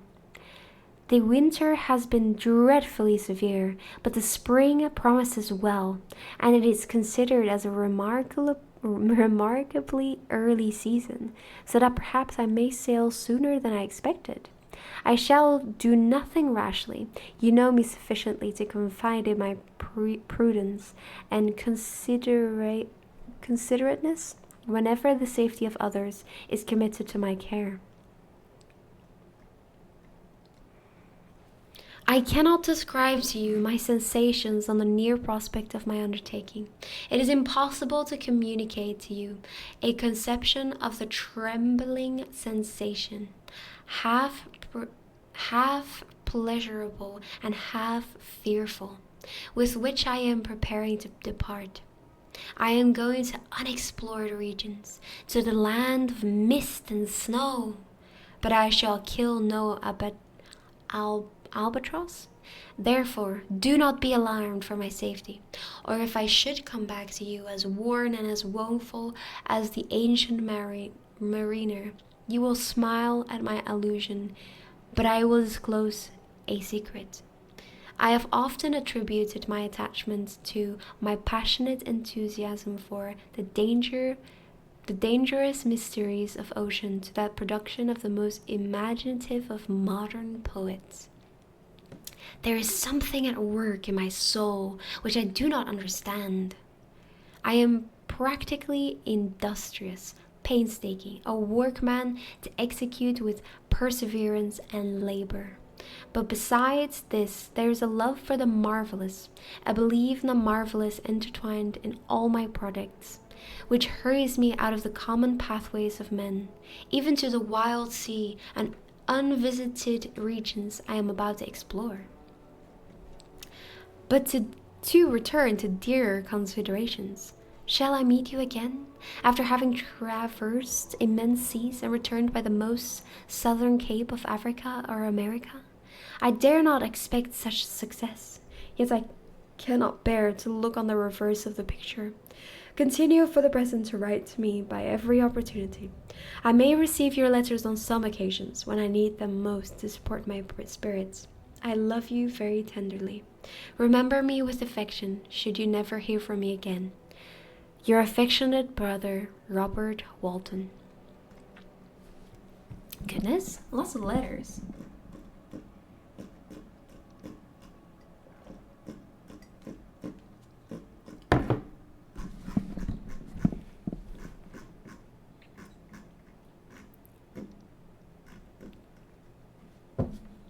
My dear sister, I write a few lines in haste to say that I am safe and well advanced on my journey. This letter will reach England by a merchantman now on its homeward voyage from Archangel, more fortunate than I, who may not see my native land perhaps for many years. I am, however, in good spirits. My men are bold and apparently firm of purpose, nor do the floating sheets of ice that continually pass up, indicating the dangers of the region towards which we are advancing, appear to dismay them. We have already reached a very high latitude, but it is the height of summer, and although not so warm as in England, the southern gales which blow us speedily towards those shores which I so ardently desire to attain, breathe a degree of renovating warmth which I had not expected. No incidents have hitherto befallen us that would make a figure in a letter. 1 or 2 stiff gales and the springing of a leak are accidents which experienced navigators scarcely remember to record, and I shall be well content if nothing worse happens to us during our voyage. Adieu, my dear Margaret. Be assured that for my own sake, as well as yours, I will not rashly encounter danger. I will be cool, persevering, and prudent. But success shall crown my endeavors. Wherefore not? Thus far I have gone, tracing a secure way over the pathless seas, the very stars themselves being witnesses and testimonies of my triumph. Why not still proceed over the untamed yet obedient element? What can stop the determined heart and resolved will of man? My swelling heart involuntarily pours itself out thus. But I must finish. Heaven bless my beloved sister. Goodness. So strange an accident has happened to us that I cannot forbear recording it, although it is very probable that you will see me before these papers can come into your possession. Last Monday, July 31st, We were nearly surrounded by ice, which closed in the ship on all sides, scarcely leaving her the sea room in which she floated. Our situation was somewhat dangerous, especially as we were compassed round by a very thick fog. We accordingly lay to, hoping that some change would take place in the atmosphere and weather. About 2 o'clock the mist cleared away, and we beheld, stretched out in every direction, vast and irregular plains of ice, which seemed to have no end. Some of my comrades groaned, and my own mind began to grow watchful with anxious thoughts, when a strange sight suddenly attracted our attention, and diverted our solicitude from our own situation. We perceived a low carriage, fixed on a sledge and drawn by dogs, pass on towards the north. At the distance of half a mile, a being which had the shape of a man, but apparently of gigantic stature, sat in a sledge and guided the dogs, which we watched the rapid progress of the traveler with our telescopes until he was lost among the distant inequalities of the ice. This appearance excited our unqualified wonder. We were, as we believed, many hundred miles from any land, but this apparition seemed to denote that it was not, in reality, so distant as we had supposed. Shut in, however, by ice, it was impossible to follow his track, which we had observed with the greatest attention. About 2 hours after this occurrence, we heard the ground sea, and before night the ice broke and freed our ship. We, however, lay to until the morning, fearing to encounter in the dark those large loose masses which float about after the breaking up of the ice. I profited of this time to rest for a few hours. In the morning, however, as soon as it was light, I went upon deck and found all the sailors busy on one side of the vessel, apparently talking to someone in the sea. It was in fact a sledge like that we had seen before, which had drifted towards us in the night on a large fragment of ice. Only one dog remained alive, but there was a human being within it, whom the sailors were persuading to enter the vessel. He was not, as the other travelers seemed to be, a savage inhabitant of some undiscovered island, but a European. When I appeared on deck, the master said, "Here is our captain, and he will not allow you to perish on the open sea." On perceiving me, the stranger addressed me in English, although with a foreign accent. "Before I come on board your vessel," said he, "will you have the kindness to inform me whither you are bound?" Sorry, I'm just going to change the...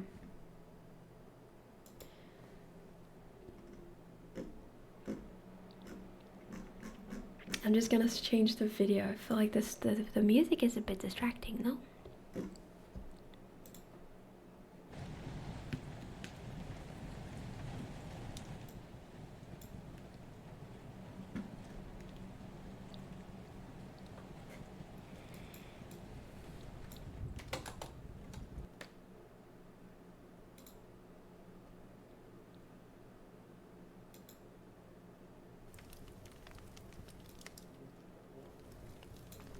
I've got an actual fireplace going.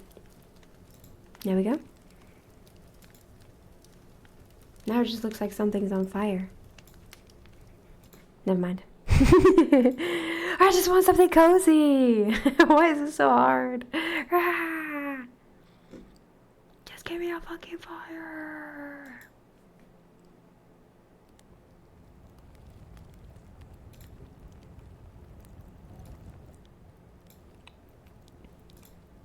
There we go. Perfect. And let us continue. I hope everyone's doing well. Don't fall asleep now.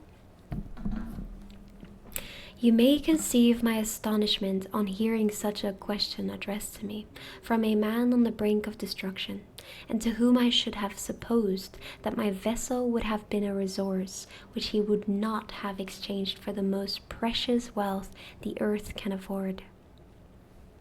I replied, however, that we were on a voyage of discovery towards the northern pole. Upon hearing this, he appeared satisfied and consented to come on board. Good God, Margaret, if you had seen the man who thus capitulated for his safety. Oh my goodness. That scared the shit out of me. That's so rude.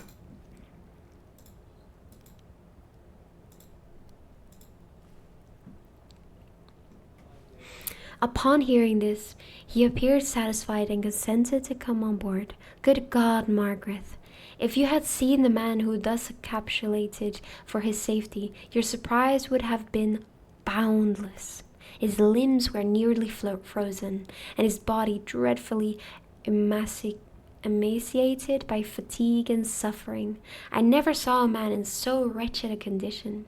We attempted to carry him into the cabin, but as soon as he had quitted the fresh air, he fainted. We accordingly brought him back to the deck and restored him to animation by rubbing him with brandy and forcing him to swallow a small quantity. As soon as he showed signs of life, we wrapped him up in blankets and placed him near the chimney of the kitchen stove. By slow degrees he recovered and ate a little soup, which restored him wonderfully. 2 days passed in this manner before he was able to speak, and I often feared that his sufferings had deprived him of understanding.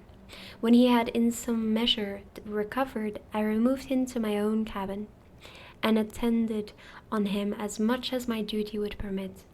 I never saw a more interesting creature.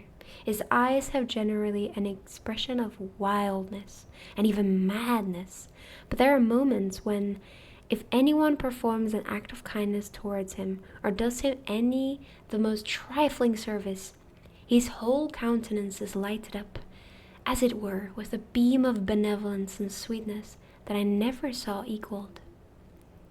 But he is generally melancholy and despairing, and sometimes he gnashes his teeth, as if impatient of the weight of woes that oppressed him.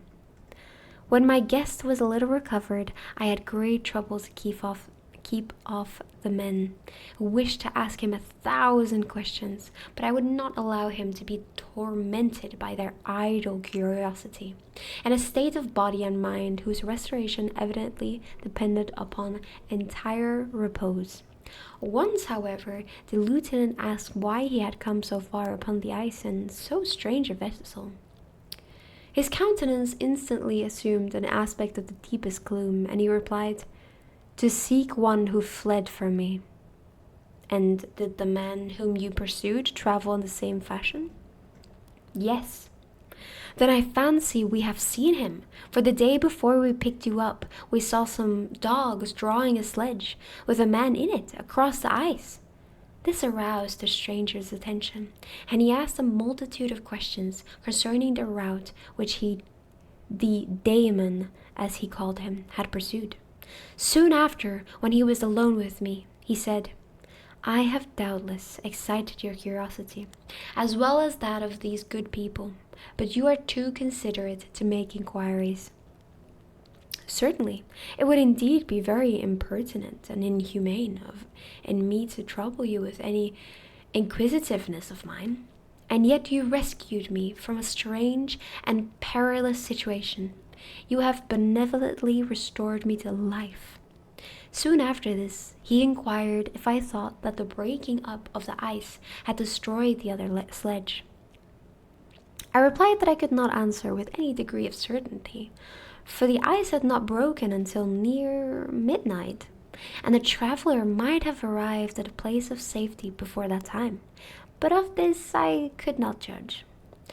From this time, a new spirit of life animated the decaying frame of the stranger.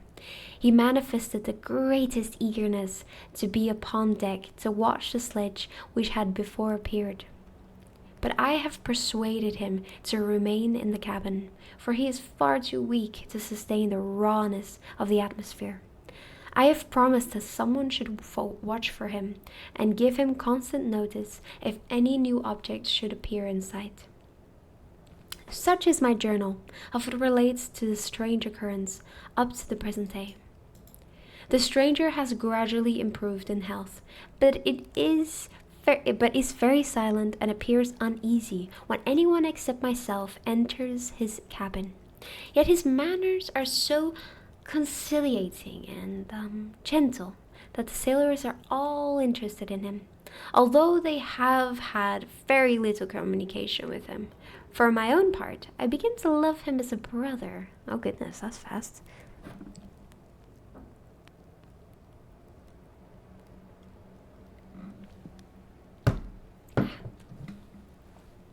I begin to love him as a brother, and his constant and deep grief fills me with sympathy and compassion.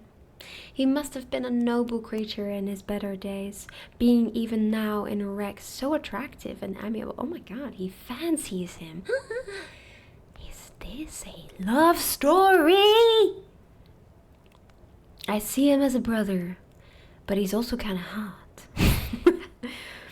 I said in one of my letters, my dear Margaret, that I should find no friend on the wide ocean. Yet I have found a man who, before his spirit had been broken by misery, I should have been happy to have possessed as a brother of my heart.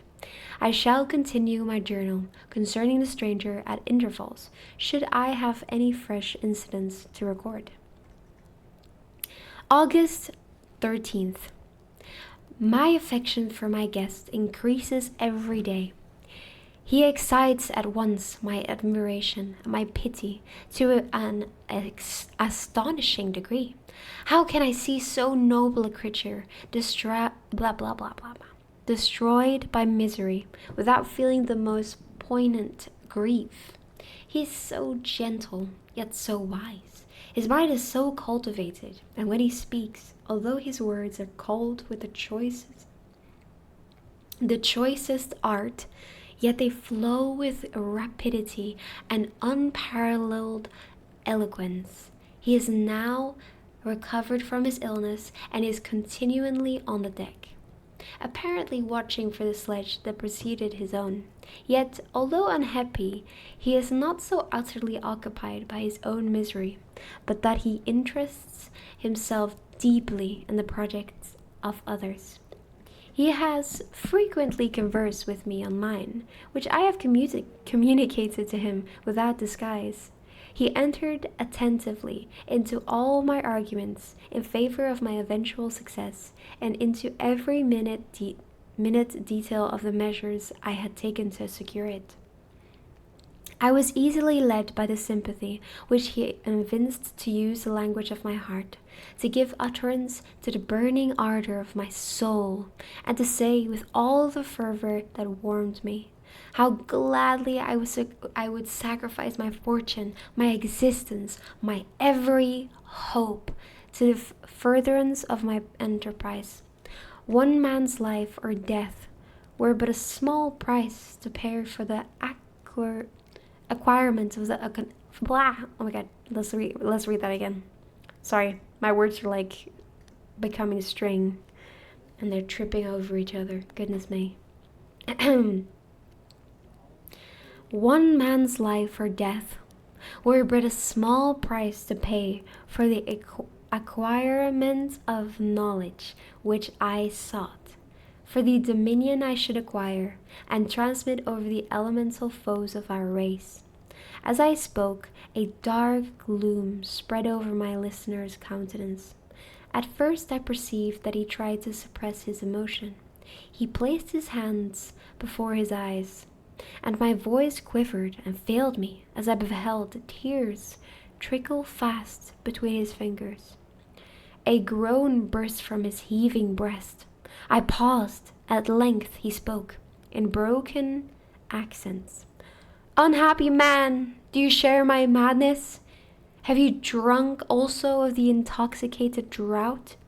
Hear me, let me reveal my tale, and you will dash the cup from your lips." Such words, you may imagine, strongly excited my curiosity, but the paroxysm? I'm gonna have to look that up. What I don't know what that means. Paroxysm? What is that?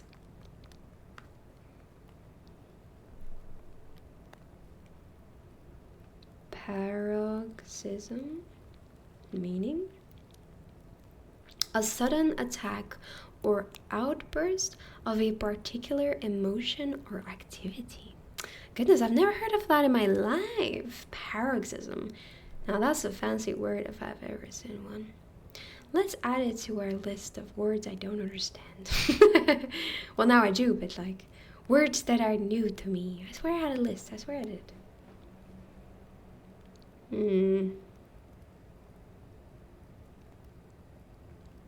Where is it? Is it not at the top? Oh, here we go. Oh my god, it's literally already in the list. That's so funny. Oh goodness, that's embarrassing. Paroxysm. So what was it? It was a sudden attack or outburst of a particular emotion, right? Such words, you may imagine, strongly excited my curiosity, but the paroxysm of grief that had seized the stranger overcame his weakened powers, and many hours of repose and tranquil conversation were necessary to restore his composure. Having conquered the violence of his feelings, he appeared to despise himself for being the slave of passion and quelling the dark tyranny of despair. He led me again to converse concerning myself personally. He asked me the history of my earlier years. The tale was quickly told, but it awakened various trains of reflection. I spoke of my desire of finding a friend, of my thirst for a more intimate sympathy with a fellow mind than had ever fallen to my lot, and expressed my conviction that a man could boast little happiness who did not enjoy this blessing. I agree with you, replied the stranger. We are unfashioned creatures, but half made up. If one wiser, better, dearer than ourselves, such a friend ought to be. Do not lend his aid to perfectionate our weak and faulty natures. I once had a friend, the most noble of human creatures, and am entitled, therefore, to judge respecting friendship. You have hope and the world before you, and have no cause for despair. But I have lost everything, and cannot begin life anew. As he said this, his countenance became expressive of a calm, settled grief that touched me to the heart. But he was silent, and presently retired to his cabin. Even broken in spirit as he is, no one can feel more deeply than he does the beauties of nature. The starry sky, the sea, and every sight afforded by these wonderful regions seems still to have the power of elevating his soul from earth. Such a man has a double existence. He may suffer misery and be overwhelmed by disappointments, yet when he has retired into himself, he will be like a celestial creature, a spirit that has a halo around him, within whose circle no grief or folly ventures. Did you smile at the enthusiasm I expressed concerning this divine wanderer? You would not if you saw him. You have been tutored and refined by books and retirement from the world, and you are therefore somewhat fastidious. But this only renders you the more fit to appreciate the extraordinary merits of this wonderful man. Sometimes I have endeavored to discover what quality it is which he possesses that elevates him so immeasurably above any other person I ever knew. I believe it to be an intuitive discernment, a quick but never failing power of judgment, a penetration into the causes of things, unequaled for clearness and precision. Add to this a facility of expression and a voice whose varied intonations are soul-subduing music. Yesterday, the stranger said to me, "You may easily perceive, Captain." Oh, sorry. August August 19th. I forgot to say that. Yesterday, the stranger said to me, "You may easily perceive, Captain Walton, that I have suffered great and unparalleled misfortunes. I had determined at one time that the memory of these evils should die with me. But you have won me to alter my determination. You seek for knowledge and wisdom, as I once did, and I ardently hope that the gratification of my wishes may not be a serpent to sting you, as mine has been. I do not know that the relation of my disasters will be useful to you. Yet, when I reflect that you are pursuing the same course, exposing yourself to the same dangers which have rendered me what I am, I imagine that you may deduce an apt moral from my tale, one that may direct you if you succeed in your undertaking and console you in case of failure. Prepare to hear of occurrences which are usually deemed marvelous.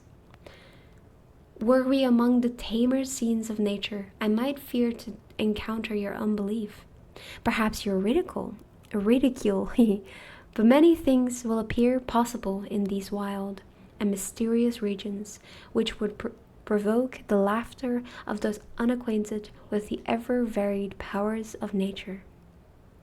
Nor can I doubt but that my tale conveys in its series internal evidence of the truth of events of which it is composed.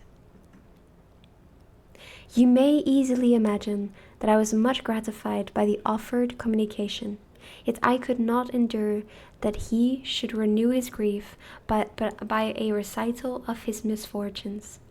I felt the greatest eagerness to hear the promised narrative, partially from curiosity and partially from a strong desire to ameliorate his fate if it were in my power.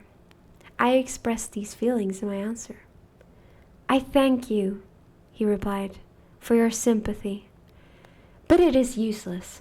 My fate is nearly fulfilled. I wait but for one event, and then I shall repose in peace. I understand your feeling," continued he, perceiving that I wished to interrupt him, "but you are mistaken, my friend. If thus you will allow me to name you, nothing can alter my destiny. Listen to my history, and you will perceive how irrevocably it is determined." Hi, Koopsie. How are you? Hello. How are you doing?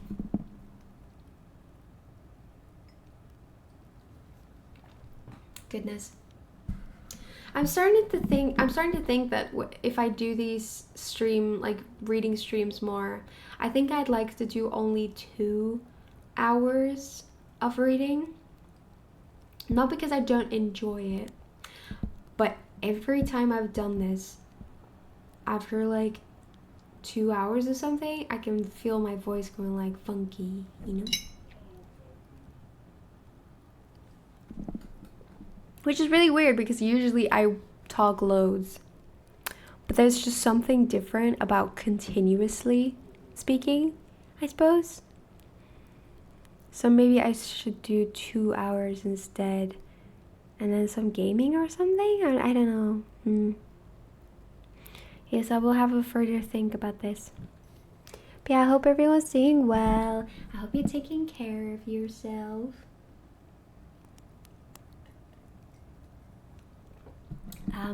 I'm gonna be right back, only for a few minutes, and then I will continue. Sorry, actually, I'm gonna finish this sentence and then I'm gonna be right back because this is chapter 1, so this is a good place to continue. He then told me that he would commence his narrative the next day when I should be at leisure. This promise drew me the warmest thanks.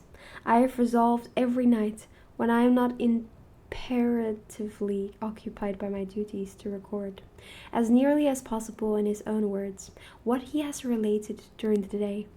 If I should be engaged, I will at least make notes. This manuscript will doubtless afford you the greatest pleasure, but to me, who know him, and who hear it from his own lips, with what interest and sympathy shall I read it in some future day? Even now, as I commence my task, his full-toned voice swells in my ears. His lustrous eyes dwell on me with all their melancholy sweetness. I see his thin hand raised in animation, while the lineaments of his face are irradiated by the soul within. Strange and harrowing must be his story, frightful the storm which embraced the gallant vessel on its course, and wrecked it thus. Okay, yes. Now I will be right back. I'll only be a few minutes, and then we will continue. Please stretch your legs, have a drink and everything. I hope everyone's still awake, and yeah, see you in a minute.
Hello, I've returned.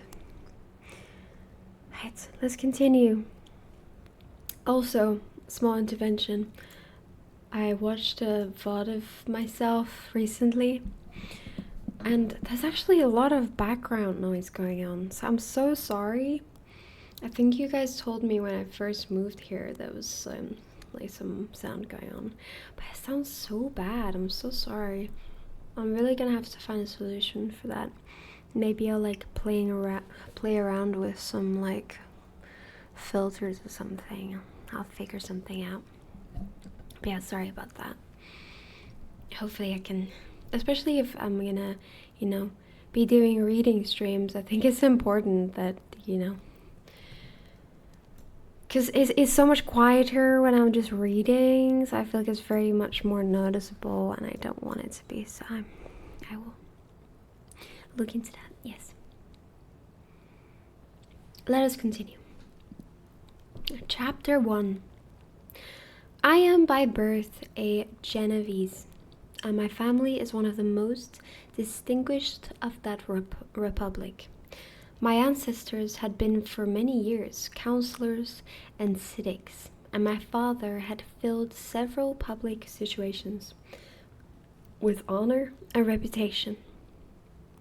He was respected by all who knew him for his integrity and indefatigable attention to public business. He passed his younger days perpetually occupied by the affairs of his country. A variety of circumstances had prevented his marrying early, nor was it until the decline of life that he became a husband and the father of a family. As the circumstances of his marriage illustrate his character, I cannot refrain from relating them. One of his most intimate friends was a merchant, who from a flourishing state fell through numerous mischances into poverty. This man, whose name was Beaufort,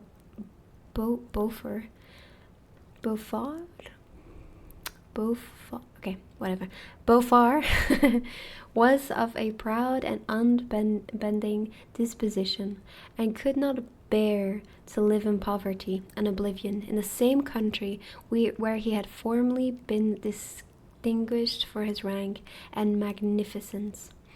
Having paid his debts, therefore, in the most honorable manner, both of these nuts. What? Okay.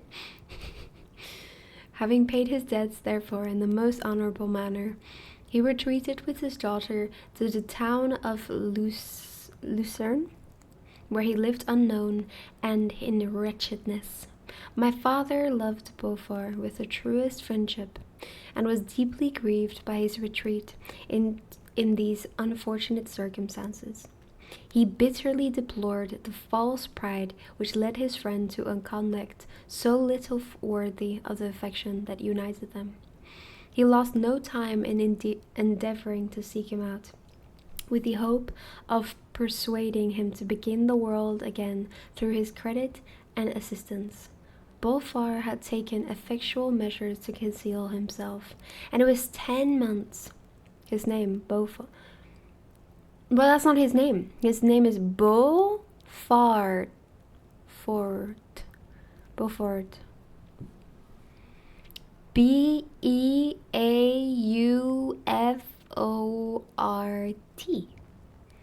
Beaufort, of course. I knew you were going to say that. I had it in my head. I can see the future. Yes. And it was 10 months before my father discovered his abode. Overjoyed at this discovery, he hastened to the house, which was situated in a mean street near the Ruse. But when he entered, misery and despair alone welcomed him. Beaufort had saved but a very small sum of money from the wreck of his fortunes, but it was sufficient to provide him with a sustenance for some months, and in the meantime he hoped to procure some respectable employment in a merchant's house.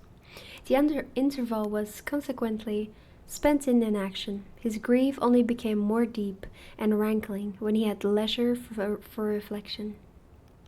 And at length it took so fast hold of his mind that at the end of 3 months he lay on a bed of sickness, incapable of any exertion. His daughter attended him with the greatest tenderness, but she saw with despair that their little fund was rapidly decreasing, and that there was no other prospect of support. But Caroline Beaufort possessed a mind of an uncommon mould, and her courage rose to support her in her adversity. She procured plain work, she plaited straw, and by various means contributed to earn a pittance scarcely sufficient to support life. Several months passed in this manner. Her father grew worse. Her time was more entirely occupied in attending him. Her means of subsistence decreased, and in the 10th month her father died in her arms, leaving her an orphan and a beggar. This last blow overcame her, and she knelt by Beaufort's coffin, weeping bitterly. When my father entered the chamber, he came like a protecting spirit to the poor girl, who committed herself to his care. And after the interment of his friend, he conducted her to Geneva, and placed her under the protection of a relation. 2 years after this event, Caroline became his wife. There was a considerable difference between the ages of my parents, but this circumstance seemed to unite them only closer in bonds of devoted affection. There was a sense of justice in my father's upright mind which rendered it necessary that he should approve highly to love strongly. Perhaps during former years he had suffered from the late discovered unworthiness of one beloved, and so was disposed to set a greater value on tried worth. There was a show of gratitude and worship in his attachment to my mother, differing wholly from the doting fondness of age, for it was inspired by reverence for her virtues and a desire to be the means of, in some degree, compensating her. Compensating her? Is that what they mean? I think so. In some degree, compensating her, I guess, for the sorrows she had endured, but which gave inexpressible grace to his behavior to her. Everything was made to yield to her wishes and her convenience.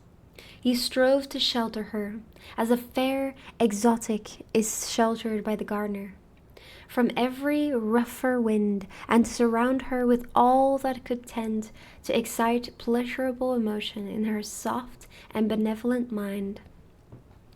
Her health, and even the tranquillity of her hitherto constant spirit, had been shaken by what she had been through.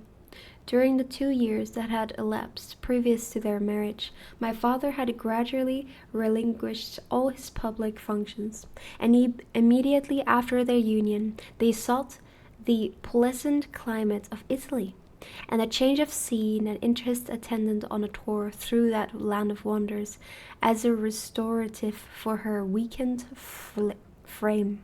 Goodness. From Italy, they visited Germany and France. I, their eldest child, was born at Naples, and as an infant accompanied them in their rambles. I remained for several years their only child. Much as they were attached to each other, they seemed to draw inexhaustible stores of affection from a very mine of love to bestow them upon me. My mother's tender caresses and my father's smile of benevolent pleasure while regarding me are my first recollections. I was their plaything and their idol, and something better, their child, the innocent and helpless creature bestowed on them by heaven, whom to bring up to good, and whose future lot it was in their hands to direct to happiness or misery, according as they fulfilled their duties towards me. With this deep consciousness of what they owed towards the being to which they had given life, added to the active spirit of tenderness that animated both, it may be imagined that while during every hour of my infant life I received a lesson of patience, of charity, and of self-control. I was so guided by a silken cord that all seemed but one train of enjoyment to me. For a long time, I was their only care. My mother had much desired to have a daughter, but I continued their single offspring. When I was about 5 years old, while making an excursion beyond the frontiers of Italy, they passed a week on the shores of the Lake Como. Their benevolent disposition often made them enter the cottages of the poor. This, to my mother, was more than a duty. It was a necessity, a passion, remembering what she had suffered, and how she had been relieved, for her to act in her turn the guardian angel to the afflicted. During one of their walks, a poor cot in the foldings of a veil attracted their notice as being singularly disconsolate, while the number of half-clothed children gathered about it spoke of penury in its worst shape. One day, when my father had gone by himself to Milan, my mother, accompanied by me, visited this abode. She found a peasant and his wife, hard-working, bent down by care and labor, distributing a scanty meal to 5 hungry babes. Among these, there was one which attracted my mother far above all the rest. She appeared of a different stock. The 4 others were dark-eyed, hardy little vagrants. This child was thin and very fair.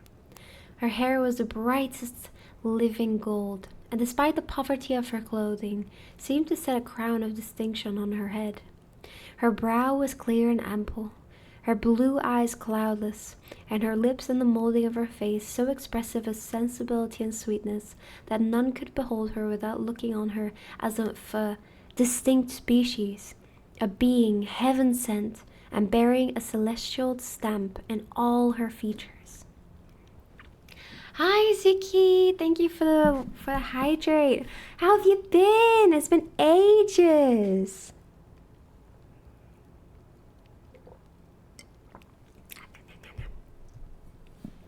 Yeah, how have you been? What have you been up to lately? Anything exciting? I'm surviving for now. How have you been? I've been okay, I moved like a month ago. Now I live no longer in a city, but a town. And we're renting a house instead of an apartment. So yeah, it's nice, yeah. Working a job that has better hours and stuff, so that's nice. It's an improvement, definitely. You live in the middle of nowhere now? No, I don't live in the middle of nowhere. I just don't live in a city anymore. It's still like a really busy town. It's just like not high buildings and rats and shit and like garbage everywhere. Typical city life. The closest grocery store is like 50 minutes away. It's okay. For you, definitely not for me. I've got a corner shop like a minute away. The big shop is like 10 minutes away by Uber, I think. Yeah. We're just working my lifespan away. Oh, have you been doing a lot of work? How much do you still have left till you've reached your goal? Because you had a goal you wanted to reach, didn't you? Uber, you rich? No, I'm not rich.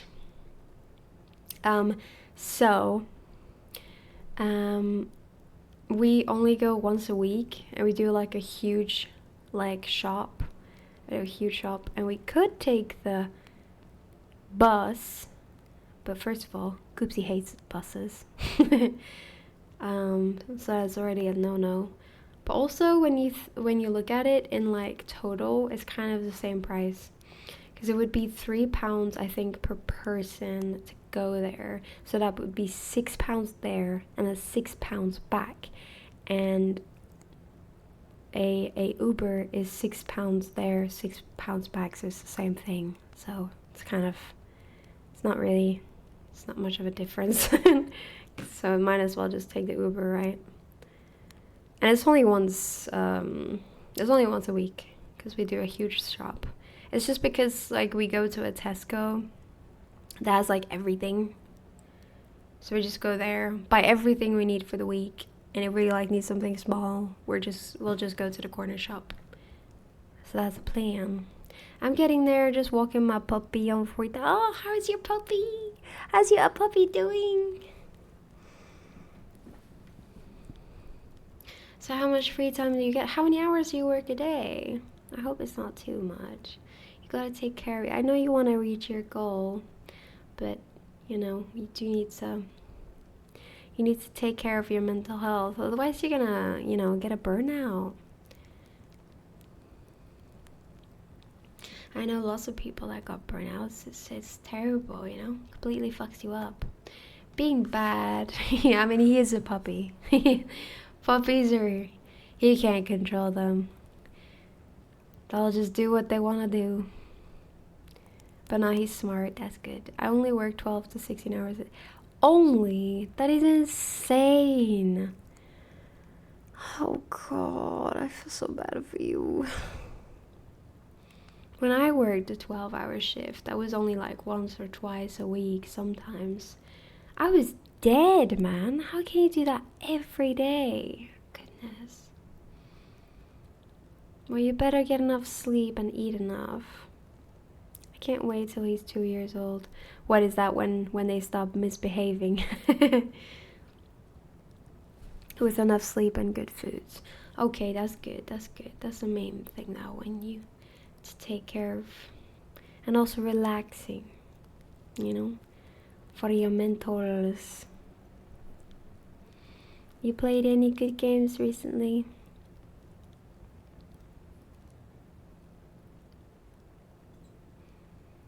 But yeah, how much longer do you think we'll have to do those long shifts till you've reached it? A few years, or no, it just starts to grow some brain cells. That's fair. Don't know if dogs ever do, you know? So they're all just donuts, really. End of this year?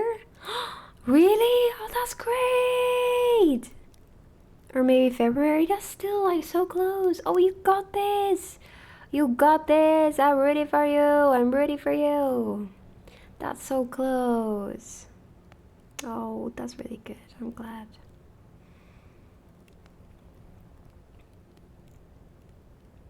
I only play Overwatch with Brian. Oh goodness, playing a competitive game on your free time? That sounds stressful. Why don't you watch my stream and you listen to me read a book? That's much more chill. Hello, Zedrim. Hello.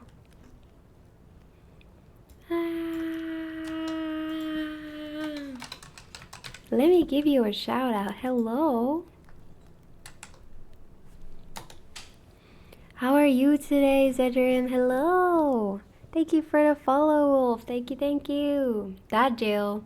Yeah, that's for the bad people that make dad jails. Sorry, that make dad jokes. Not dad jails. That make dad jokes. Yes, yes, yes. How are you guys? Hello. What did you stream today? What did you get up to? Hello, hello. Thank you so much for the raid. I appreciate it. We're reading some Frankenstein today. I know that Halloween is over, but we really enjoyed reading Carmilla. So I was like, hey, why stop? I hope stream is going well. A Tylus emote. Oh my god, that's Tylus. I know that guy. I hope stream is going well. Yeah. Stream is going well. I'm enjoying the book. And honestly, I'm feeling so chill. This makes me feel like reading the book with you guys is just like a vibe. It's really calming. This is like meditation to me. Maybe this is what I need to do to reduce my stress. Aren't bad jokes and dad jokes technically the same thing? Yes. Yes, they are. Good observation, wise man. Indeed. Sorry to raid and around, but I hope you enjoy the rest of your stream. Wait!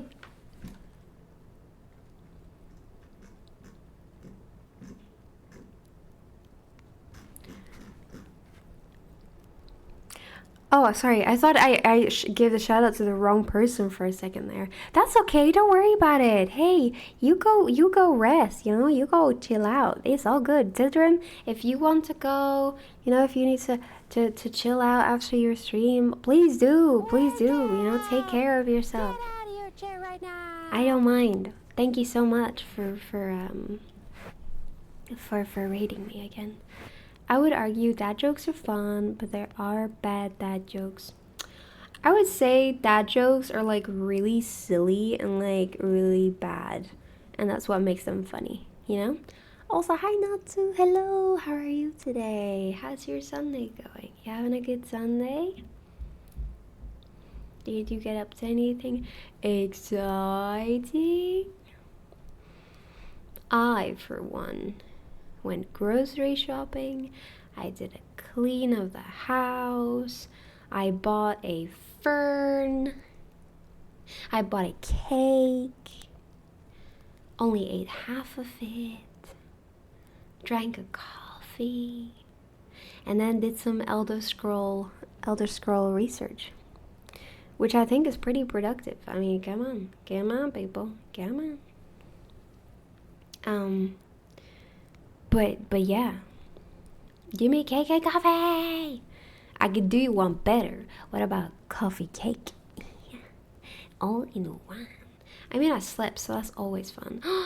I slept too. I slept till 9 a.m. and I was like, hallelujah. Feels so nice, you know? That's what I'm saying. Wow, productive. I chilled in front of the computer. Hey, that's great as well, you know? I cannot do that, sadly. I have to clean the house every week. Otherwise, I have a mental breakdown. There's just something about having a clean house and like everything's clean. It just makes me feel so serene. I'm like in the space. I'm like, oh, yes. Now I can just think of nothing, you know? Like, I have to vacuum, I have to dust, I have to do the dishes, I have to do the washing. When those are done, I'm like, yes. Oh, and do groceries. Koopsy's saying he vacuumed this week. He did. But I'm just saying, when those things are done, hallelujah, I am relaxing now. Like, I'm one of the people that has to do this stuff first before they can relax. I cannot relax and then do it. No. If I sit down, nothing's happening. You know? How are you, Natsu? How are you? Like, how are you feeling? Because you slept. Were you just really exhausted?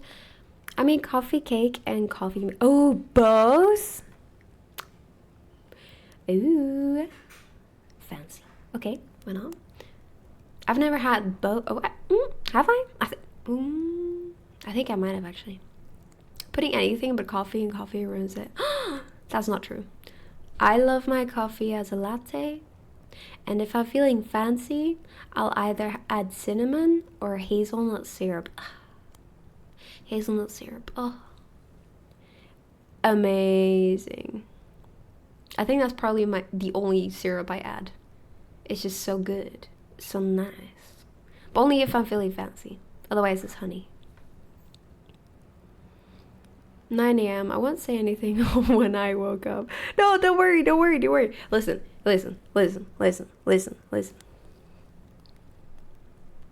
When I used to just go to university, I would wake up whenever, right? Like 10 a.m. was early, 11 a.m. is early, 12 a.m. is early, right? But now I'm used to waking up at 7:30, so 9 a.m. is late for me now because that's what my brain is used to.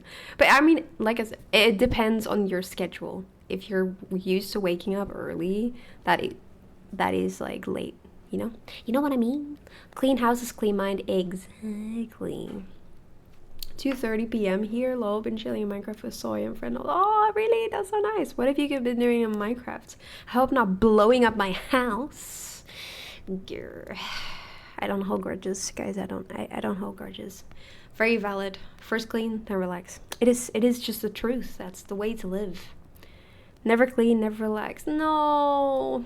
I would say I can come clean your house, but like I think it's a bit too far away.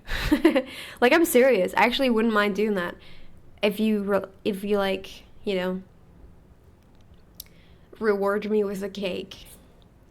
Like, genuinely, it feels actually really nice for me to see like a clean house after it was dirty.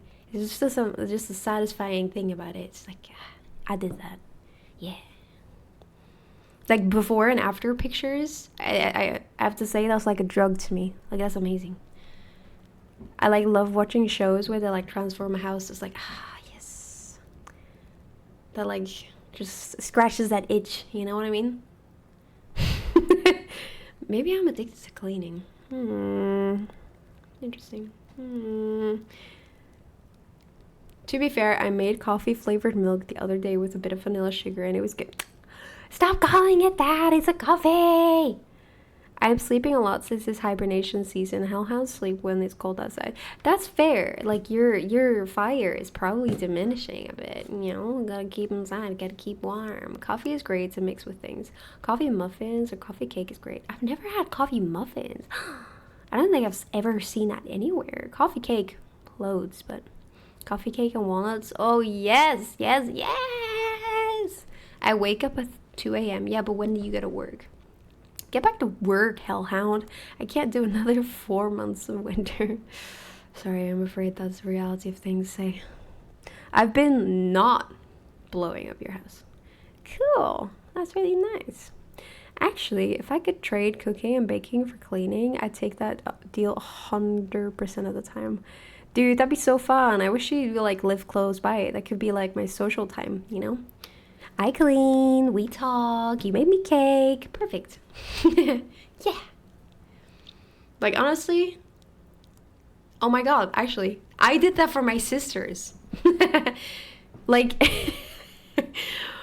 when I still lived at home and I was like, and my sisters were like, well, actually, one of my sisters, she's like the opposite. She is a dirty bitch, okay? No, she's she's not very like tidy.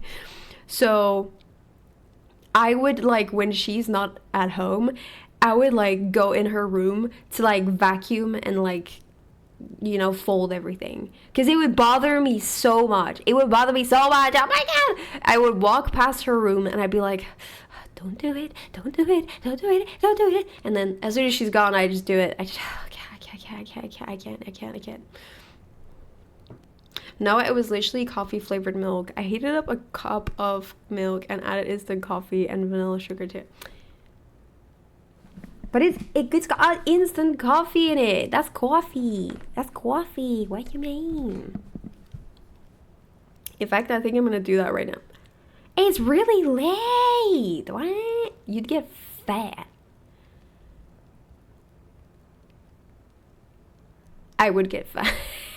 Well, actually, I eat a lot of sugar things, and I am yet to get fat. So, but I feel like if I keep doing this, I'm gonna like turn 35, and suddenly it's gonna hit me like a truck, and I'm suddenly gonna like gain a bunch of weight.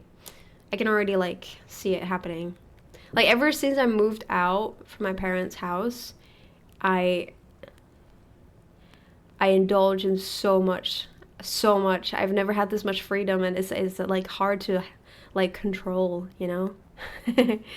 Like, cake is everywhere, and I've got the money to buy it. Oh my god. And I can't stop. Somebody stop me. But I'm tired. You've already slept all day. I'll go to work at 4 a.m. Oh, sicky. Goodness me.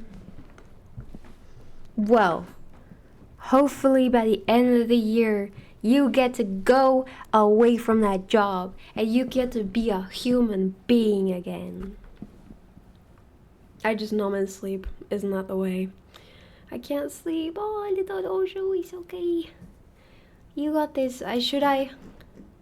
Let's finish this chapter, because it's almost 10, and then you all get to go to sleep. What's a human being? You're a human being. You're a human being. You deserve yummy food, and you deserve sleep, and you deserve a funny game and funny movie, and you deserve an occasional cuddle. Okay? You're a human being. Anyway. Sorry. I'm getting like a weird sugar spike. Wait. Anyway, Noah, I was digging nether tunnels for ice roads in Minecraft.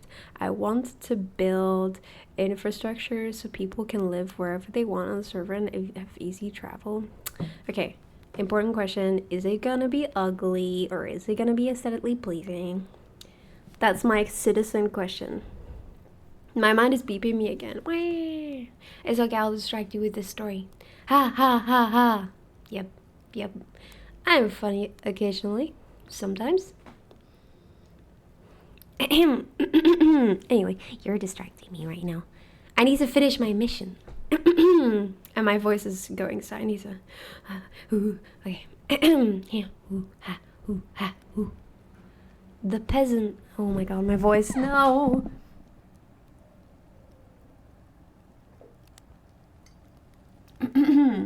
Sorry, my voice is going. Well, it's ugly right now, but no, the idea is to make it pretty. Nice. Good. Very nice. Yes. The peasant woman, perceiving that my mother fixed eyes of wonder and admiration on this lovely girl, eagerly communicated her history. She was not her child, but the daughter of a Milanese nobleman. Her mother was a German and had died on giving her birth. The infant had been placed with these good people to nurse. They were better off then. They had not been long married, and their eldest child was but just born. The father of their charge was one of those Italians nursed in the memory of the antique glory of Italy, one among the Schiavi Ognor Brementi, who exerted himself to obtain the liberty of his country. He became the victim of its weakness. Whether he had died or still lingered in the dungeons of Austria was not known. His property was confiscated. His child became an orphan and a beggar. She continued with foster parents and bloomed in their rude abode, fairer than a garden, rose among dark-leaved brambles.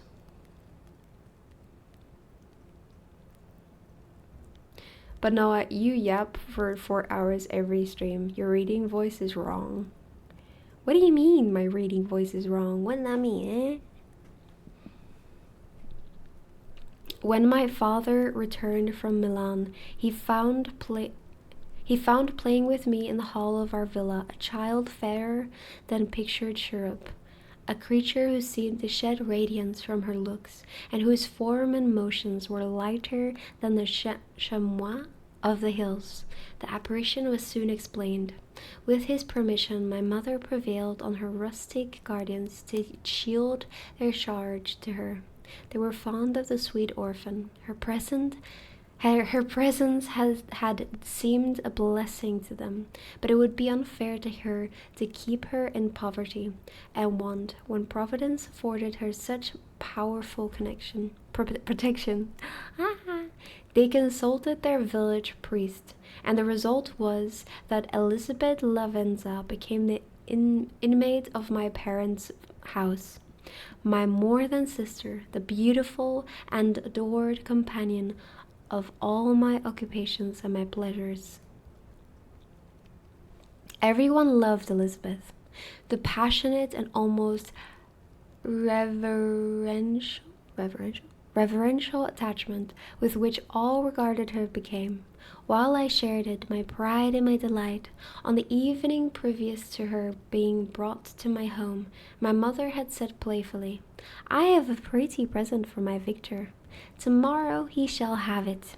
And when, on the morrow, she presented Elizabeth to me as her promised gift, I, with childish seriousness, interpreted her words literally, and looked upon Elizabeth as mine, mine to protect, love, and cherish. All praises bestowed on her I received as made to a possession of my own. We called each other familiarly by the name of cousin. No word, no expression could body forth the kind of relation in which she stood to me. My more than sister, since till death she was to be mine only. Goodness. And the following update of the train conductor engineer Wiseman, we now have a wagon installed to our train. Hooray! If you're losing your voice when reading out loud, you're doing something different than when you're just yapping, i.e. you're putting on a reading voice and you're doing it wrong somehow. How can I do it wrong? The main thing I do different when that sounds kind of is the that's what I was thinking. I was like,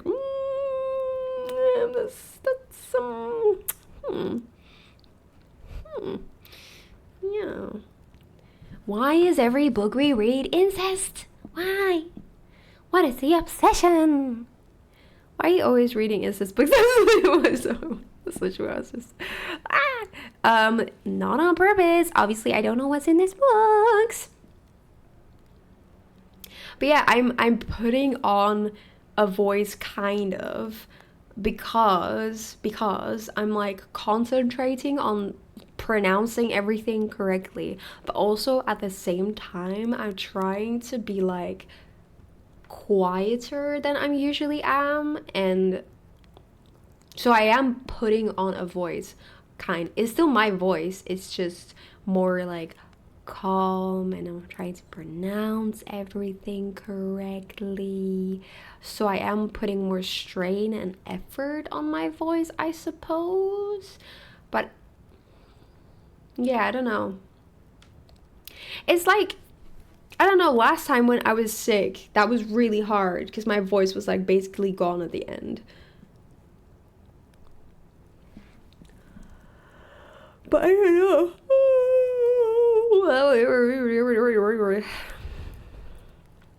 He has a bit more whispery and breathy, so it might be straining if it's a bit unnatural to you.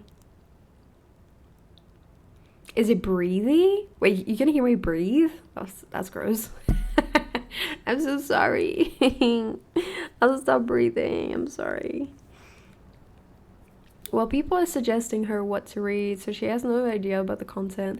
This is true, wise man. Thank you very much. Yeah, that's why I said so there. Not breathy like that. Breathy like what then? Oh, like I have to say more words? Yeah, I suppose. I mean, I had pain in my voice when I used to be in my band, because they would ask me to sing like male artist songs, and I would try to like match the notes that they would reach, and that would like kill my voice. So I mean, yeah, I suppose I'm just really straining my voice right now. Breathy like low, demure. Sorry, I only know that word from memes. Hello everyone, how you guys doing? I hope you're all having a wonderful day. And yes, I'm having a good day. I'm just sad that I've only got a 1-day weekend. But that's okay. You know? We'll get through this, guys. You and I, you and me, we together. Yes.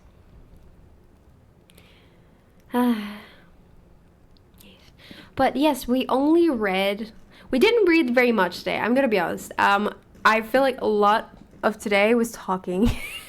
I feel like I was talking my head off.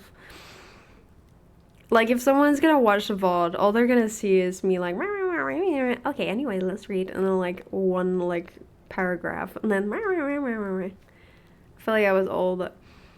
It's funny as well, when you read on this website, it like tells you how many minutes it's supposed to take. Obviously, it's gonna take longer, but that's pretty interesting. I like that they did that.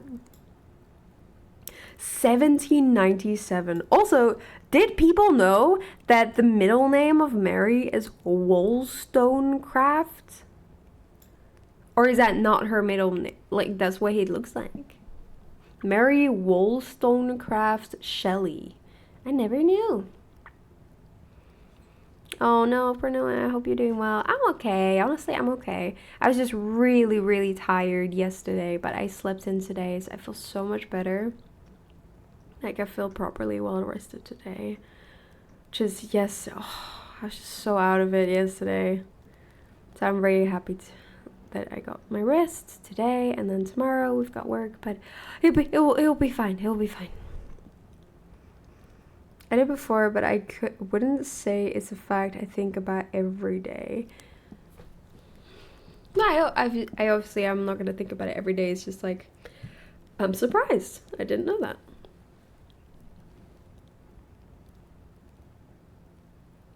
But yes. What about you, Venom? Are you having a lovely day? Did you have a good weekend? But yeah, I think I'm gonna leave it at that for today. Because I don't want to start this chapter because this is such a good place to stop. You know, it's before titles, good to remember. But yeah, I was having an exam and being chill. Ooh, how's your exam going? But yeah, that. So far, the book is pretty interesting. It's feeling a bit weird with the sister, but we shall see. I feel like a lot of the interactions seem like very familiar with each other. Like, I feel like the sailor that met Victor, he's also like, he's hot, you know? Like, maybe it's just really common to call people like beautiful and hot and like, wow, ahuga, you know? Even to your like sister and stuff. Maybe that's normal. I don't know. Maybe people were just more incesty back in the day or more open about it. I don't think so. I think it was just more common to like call your sister like beautiful and like, oh my god, the angel and all that, you know? Whereas today, I suppose you wouldn't really do that.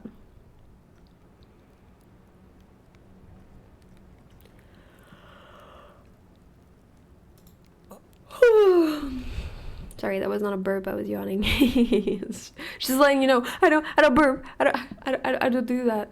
Yeah, I had a lovely time with you guys today. I don't know. I don't have sleep at all. Really? Wow. I have like 4. Exhausting. Actually, one of my sisters watches my streams sometimes. Terrifying. You never know when she's gonna be around. She'd be here right now. I'm just glad my dad doesn't watch my streams. I think he'd get a heart attack. So I don't know what's normal, although I think some sister brother act weird with each other. I don't know anyone that does that at all. Well, I have 4:3 brothers, is 1 sister. Wow, that poor sister all alone. Goodness me. Well, that's loads. Why would he get a heart attack? You're like the most say so streamer ever. What is say so? Well, because I curse a lot and I like say everything that's happening to me. So I might say like a story that he's like, oh, how dare she do that? Oh my god, how could she? Oh my god, what happened? You know, that kind of stuff.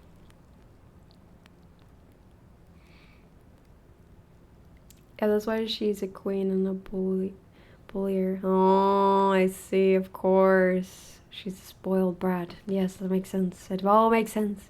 It all aligns.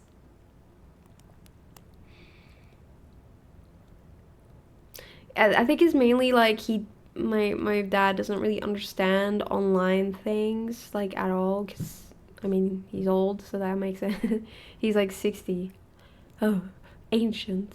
So like whenever I had like online stuff happening, he would just think the worst things, you know? So I think that's the main thing. Like he wouldn't understand why I'm a talking cat girl right now. You'd be like, oh, you're into weird stuff kind of thing, you know? But yeah, anyway, enough about that. You're halfway to 60 now.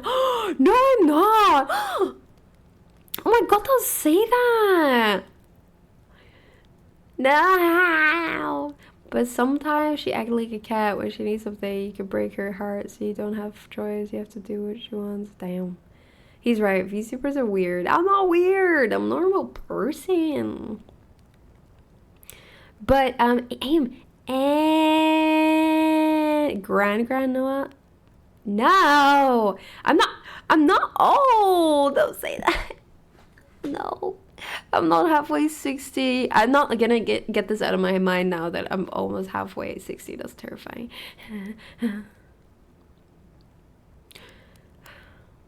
Already past the big two, and now I'm gonna pass the big three. Well, not now, but like that's the big one. That's the next big one. It's okay to be old. I mean, I know that, you know, you should be grateful to age because that means you're like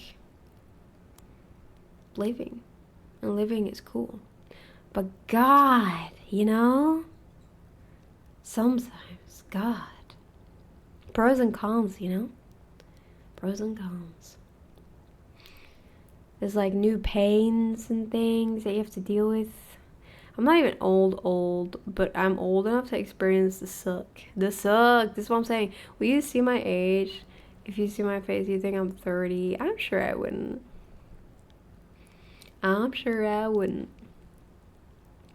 But yeah, it's just like the main thing that sucks about getting old is just like you start seeing yourself being old and you start feeling old because like you just, there's more that your body like can't do, you know?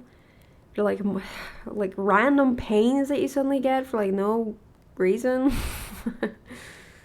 Less energy, heal slower, hurt easier, eyesight is going to, oh, my eyesight is so bad actually, like I'm blind. And lose friends. That is true, that is true. I've got a few online friends, but I feel like I've got like one, my own, you know, not Koopsie's friends, like my own in real life friend that I see, but she lives in Belgium, so it's like I get that because I have white hair. Oh, but that's so cool, black and white hair, that's sick, dude. I wanted like white highlights, but my hairdresser kept fucking it up and making it yellow. So that's really cool to me. But to be fair, you also moved away from home. Yeah, which is really silly, honestly. Huge, like, social debuff. Now I have to make new friends. No! Rah! Like, I know one person, but he, like, doesn't live close, so I'd have to take the train. Sadness. Well, I like yellow. You like yellow hair? That's a lie. Just wait 10 to 15 years. No, you'll have white highlights. Thank you, say. Oh, I don't think it's gonna be 10 to 15 years, but thank you. Some of my whiskers are turning undead. Oh goodness, undead? What? Whiskers, huh? Huh? You don't have whiskers? Oh my god, I don't have whiskers. How do I feel? Some people go gray in their 20s. That's true. But usually it's like either genetic or stress, no? It's okay, Noah. You could come visit me. Yeah, but you don't live in the UK. You don't even live here. She doesn't even go here. Whiskers is another word for beard hair. Oh, really? I've never heard anyone say that. That's so weird. Oh my god. Last time, actually, you reminded me something. Last time at work, one of my colleagues, so I went for my lunch break, right? And she was like, "Ooh, how was your dinner?" I'm like, "Do you mean like when I'm gonna eat for dinner?" And she's like, "No, how's your dinner?" I'm like, You mean my lunch? Apparently, she says dinner for lunch, and actual dinner she calls tea. I was like, what the fuck? I knew about tea. I knew that people call dinner tea, but I've never heard someone call dinner lunch. What? Typical UK. I know, it's so confusing. And I love that I'm so infiltrated that they'll just say that and expect that I understand what that means. It's just like, what? I don't understand. Last time me and my sister had this like really confusing conversation because on the menu it said like puddings for dessert, and and it said like there was like pudding on it as well, and she was like, does it mean pudding as dessert or does it mean pudding as pudding? And I'm like, I don't know, I don't know. They just use the same words. It's so confusing. It's so frustrating. Damn English people, man. For being the inventors of the English language, the English were really bad with it. I know. It's so good. But to be fair, it is like really local. Like Koopsie, for example, he doesn't say that. He doesn't say like tea for dinner. He doesn't say dinner for lunch. Like, he doesn't do that. So like it really depends. Mince is meat, but my mincemeat is fruit. I know.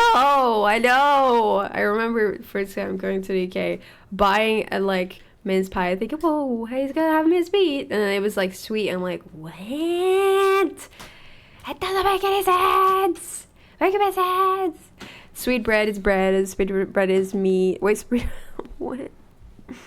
Yeah, I know. It's so confusing. I bet like tourists have like heart attacks coming here. It's so funny. But anyway, I think it's fun like finding out all these little things. It's just so funny. I love language. It's fun. But I think I'm gonna go for today. Thank you for hanging out with me. It's been very, very, very fun. I know we didn't read very much, but we read the first chapter, guys. That's great. I know that sounds bad, but we had like 4 letters to get through first, so there. But yeah, I don't know when I'm gonna get back. I still have to post the schedule. But it will be either Monday or Wednesday. I will have to see. I have to ask you guys first when we can play World of Warcraft together, because I want to prioritize that. It was cozy to listen to while playing Minecraft. That's good. I hope the tunnel is going well. But yeah, take care of yourself, guys. Eat enough, sleep enough, all that very important and all that. Otherwise I will be in your walls and I don't pay rent, because that's cringe. But yeah, I will be back next week. Have a good night. Take care of yourself. Relax, stretch your legs, drink water, and see you soon. Bye bye, guys. Bye. Good night. Bye bye.